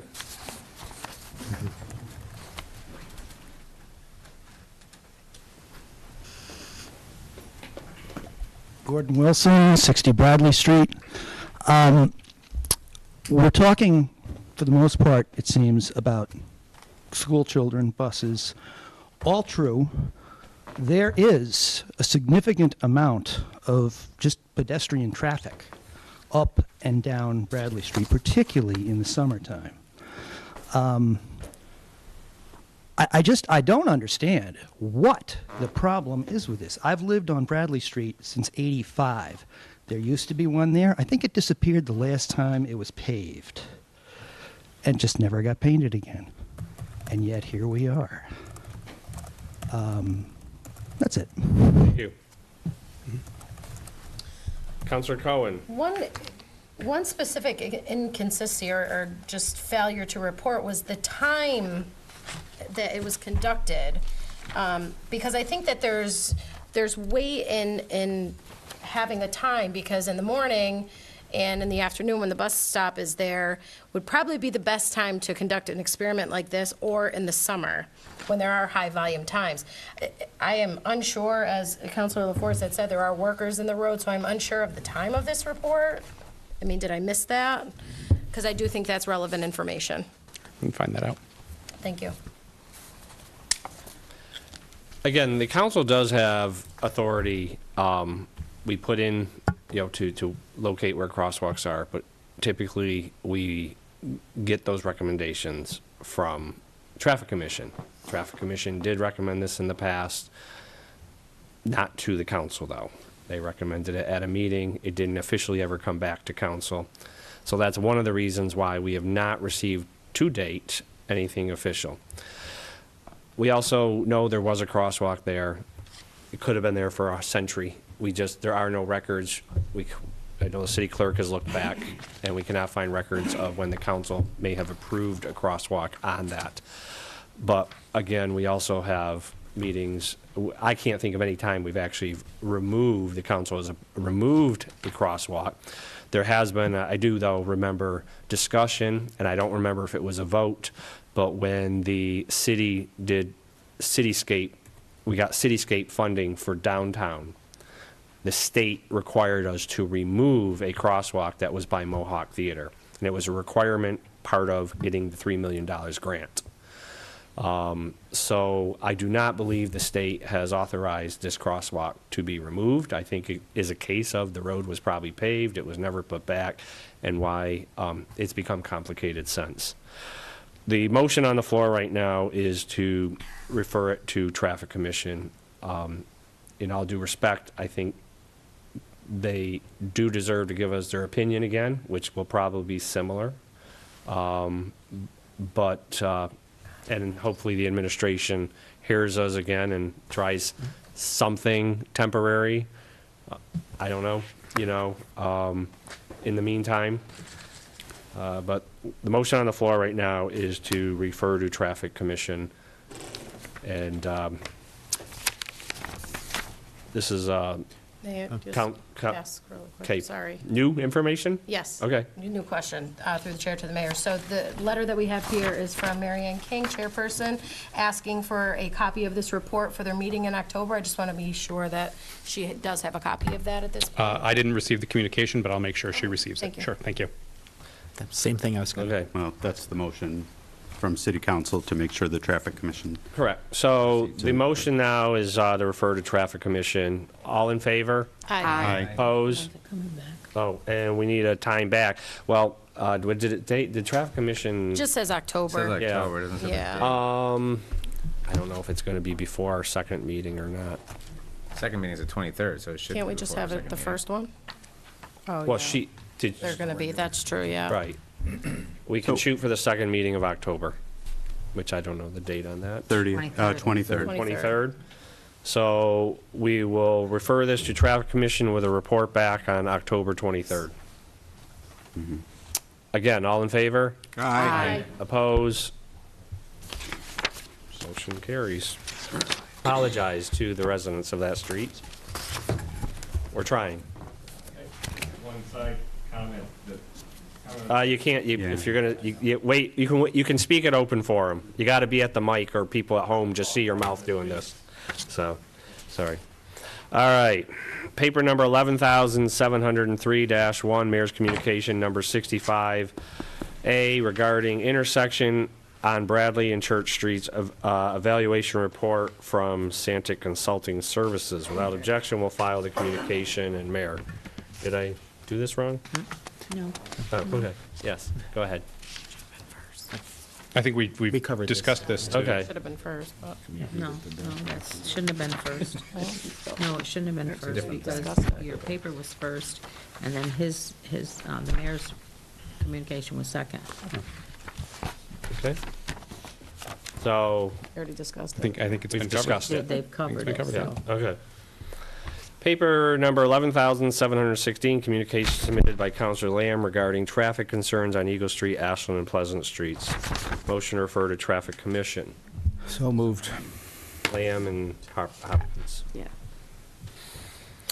Discussion. I'll just put out there, so at the last meeting, I had mentioned that someone had, or several people actually, had raised concerns about Eagle Street. Since that time, I had received communications from other individuals, both about a section of Ashland Street and a section of Pleasant Street. which I included in just one document, assuming that it should all go to Traffic Commission together, since this would be under their purview. Most of the concerns raised have to do around particular times of day. Seems to be the end or the early hours and later in the afternoon, so likely during commuting times. Most of these sections of street are 30 to 35 miles an hour. Concerns are that they are traveling much faster than that. So it's a combination of potential speed limit changes, but also enforcement of the current standing speed limits. Any other discussion, Councilor Harpen? I just want to mention, because I live on Ashland Street, and so I'm afraid to mow my lawn sometimes. Cars come around that corner so quick, and really it's like crossing the street just to mow my lawn, to go down and back up my yard. So there's been 3 accidents there since I've been living there the last 8 years, pretty major accidents. I know that the police do monitor it, though. I mean, I see them down the street, I see them up the street. I don't know if maybe we can change, the answer is actually changing the speed limit there. It is pretty much a residential area. There's a lot of houses there, there's some businesses there, but there's also, it's pretty much residential. So, yeah, it's a dangerous intersection. Councilor Lamb. Actually, to Councilor Harpen's point, another piece to that, and it is in here, I believe, I hope I put it in the communication, is the lack of signage around the speed limit too, because I think some people come off and they're going 45 and they just continue to go that speed because they don't necessarily have indication of the speed limit. So I guess that would be a third part of this is potential reduction, increased signage, and increased enforcement. Any discussion from the audience? Mr. Smith, Mr. Sapienza. Robert Smith, 140 Pleasant Street. Yes, it is a residential area. And it's not just traffic in the morning for the people going to work or in the afternoon coming home. But during the mid-afternoon hours, I sit on my porch a lot, and there's a lot more traffic than you realize coming down East Quincy into Pleasant and from East Main Street into Pleasant. And these people are flying down both these streets. You have garbage trucks that come there. You have workmen's trucks that have trailers that come down around the corner from Pleasant up into East Quincy and vice versa. And they're not doing the speed limit. They're doing above the speed limit. Something needs to be done. Thank you. Okay. Go ahead. Yes, Brian Sapienza, 113 Pleasant Street. I brought this up to Councilor Lamb at the last meeting. I also, being a resident of the street, have noticed that speed limits are routinely exceeded on that street. It's a very short street. It's less than, I would say, 0.2 of a mile. You get a lot of traffic that come off East Main Street, they come up Minor Street, and they come barreling around the corner. Many times they don't even stop at the stop sign at the top of Minor Street. They just barrel through that stop sign, which have resulted in several near misses and a few accidents. And a lot of it is cut through traffic from points north to points south. I'm not going to single out anybody in any particular area, but we do get a lot of cut through traffic there. And even as recently as this morning, I saw a truck come off of East Main Street. He comes around the corner and he steps on it. I'm out there staring at the guy, trying to get him, tell him, hey, look, we have to live on the street. You don't need to go down the street at 40, 45 miles an hour. It's a very narrow street. We park our cars on there. We have kids on the street. People are crossing the street. We have a lot of pedestrians. We have school children trying to cross and walk up and down the street.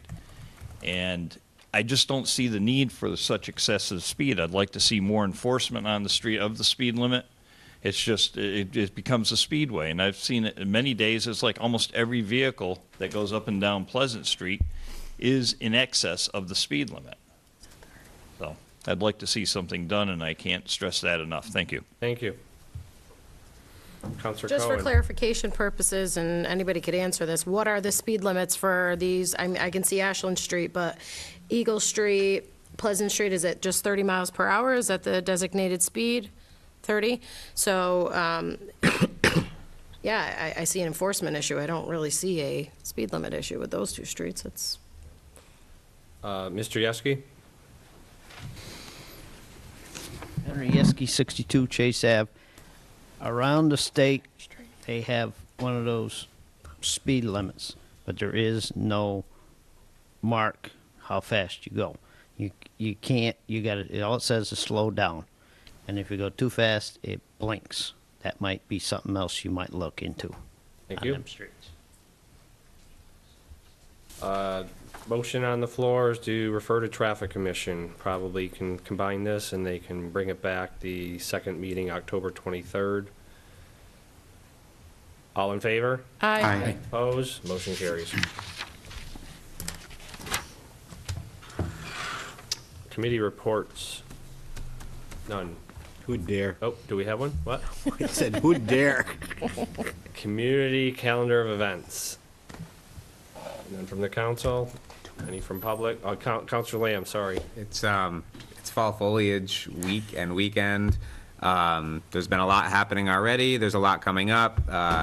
There's the Passport to Fall Foliage Fund. They're in downtown. There's Friday afternoon, you've got the kids parade. Saturday, you have the dog parade, and Sunday, the one and only North County Fall Foliage Parade. So, be sure to get out and enjoy it while the weather's here, because it's starting to get cold.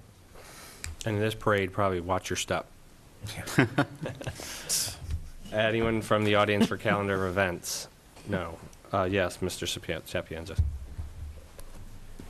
Yes, one quick one. I want to remind everybody that Downtown Bike Around is having its last bike ride, from what I understand, Thursday night at 6 p.m. St. Anthony's Lot. Bring your bike. Doesn't cost anything to ride. Love to have you join us. And it's just a fun evening out, just to get out and ride around the city. And it's a lot more interesting riding bike around the city. You can see things that you don't see when you drive around in a car. Thank you.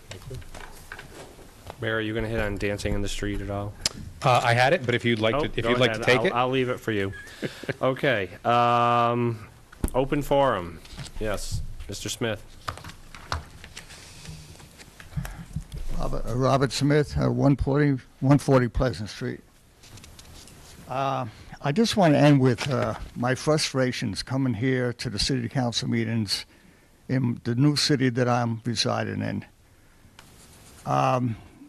The children, I have to reiterate again, the children are our most sacred residents of this city. We really must do everything in a shorter period of time to protect them. So I need this to be moved. Now we're going to go another month with this, and this is getting really frustrating. I mean, we shouldn't operate Mr. like Smith, Washington you've operates. said this a few times. Do you have I something? know, but Okay, I got to but stress this. It's very important. repetitive, so. And this thing about the speed with these vehicles on East Quincy and Pleasant Street needs to be dealt with. These people, the police department could write a lot of tickets with this. Thank you. Thank you. Anyone else from Open Forum? Mr. Cardamino.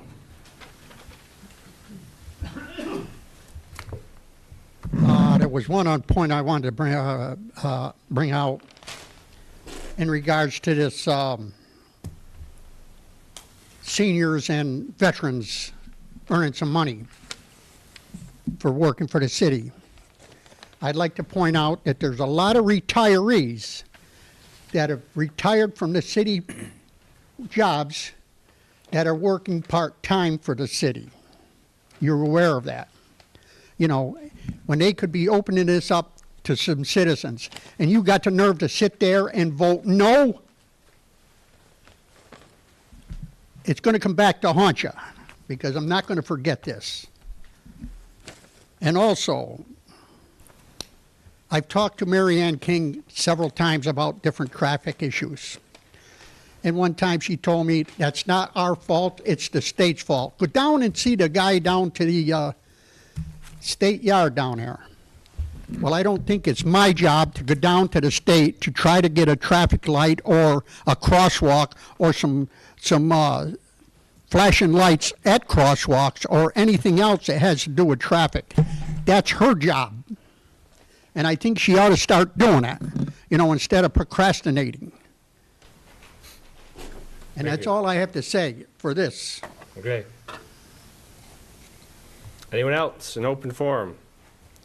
Not hearing any, we will move on to mayor's concerns. Great, thank you. Because I saw that they were eager to get moving, I'm going to begin with a shout out to the North Adams Police, Fire, and North Berkshire EMS, who were on site during the Fresh Grass Festival a weekend and a half ago. I want to compliment them for the work that they did, for their professionalism. And one of the comments I heard from several people is that they didn't see them, which is a good sign that they were there, they were ready, they were not needed, which is a testament to good preparation, good planning, and collaboration between the departments and Mass MoCA. So thank you for the work you did. Thank you to your teams. I want to jump back and mention that I attended the One Berkshire Trendsetter Awards on September 13th, and while some great organizations from North Adams were nominated, none were recognized with awards, but I do want to acknowledge some great city organizations that were nominated. So B&B Micro Manufacturing, the Hoosick Valley Service of Berkshire Scenic Railroad, Professor Lisa Donovan from MCLA, Greylock Works, David Morazi and the work he's doing at NORAD Mill, Tourists, Jeej Wiles, and David York in the Museum of Dog. Breen Center, which does great work in North Adams, did receive the countywide, the Nonprofit Impact Award, so I want to acknowledge them as well. I have a couple of fall foliage related items. I want to jump back first, and thanks to everyone who came out for the Fall Foliage Children's Fair on Saturday the 22nd. Also looking a little ahead, you may have seen these. These are the passports to fall fun that are around the community.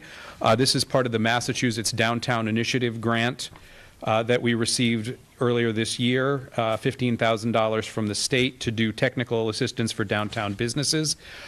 The passport was created as part of this promotional effort. It began on September 22nd, runs through the 29th, so it coincides with fall foliage. You can pick these up at participating Eagle Street businesses, including Birdsong Gallery, Desperados, Kim's Cuts, Clipper Kings, Martha Flood Fabric, and Persnickety. If you collect 3 stamps, you will be eligible to enter a raffle to win a bicycle. So those are available on Eagle Street.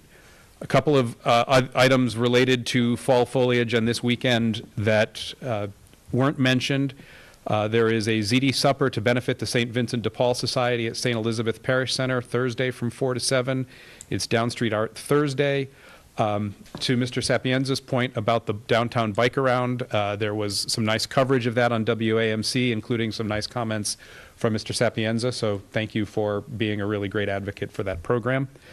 Thank you. In addition to specific fall foliage events such as the Children's Parade and then the parade on Sunday, Saturday the 29th is the MCLA Fall Day of Service beginning at 8:30 in Venable Gym. From 12 to 5 on Main Street is the Fall Foliage Brew and Chew, which includes the craft fair as well as minor combats, dancing in the street, which is a benefit for Pop Cares. As we heard at the last meeting when the Arabias were here, the AYJ Fund Cornhole Tournament is this Saturday from 1 to 4 at the Armory. Looking ahead, I want to mention to everyone that the annual Upfront for DMAR race will be Sunday, November 11th. That's a 5K run and 1 mile walk. That's the benefit for the Specialist Michael R. DeMarsico Scholarship, and it's part of the city's Veterans Day observance. Registration is available online through RaceWire. Also at the last meeting, we heard about Start with Hello Week in the North Adams Public Schools. I presented a proclamation about that. It's a week of events to promote engagement and inclusion in the schools. This Friday morning is Start with Hello Day, and community members are invited to the elementary schools and the high school at the start of the day to welcome students as they arrive. Today is also National Voter Registration Day, so that's a reminder that the state election will be held on Tuesday, November 6th, and the registration deadline, if I have this correct, is Wednesday, October 17th. Thank you. I think I saw on people's table, counselor's table, the most recent copy of the Mass Municipal Association Beacon. There is a small write-up in there about the city's solar program, so I would draw your attention to that. And then a piece of news that leaves me somewhat bereft. Larissa Bernstein, the Director of Community Development, has announced her resignation, and she will be moving on. She is relocating to Indianapolis because her fiance got a fantastic job. I'm very. Can we vote on that? No, we can't. I tried. We can't vote on it. There's nothing that I can do to compel her to stay.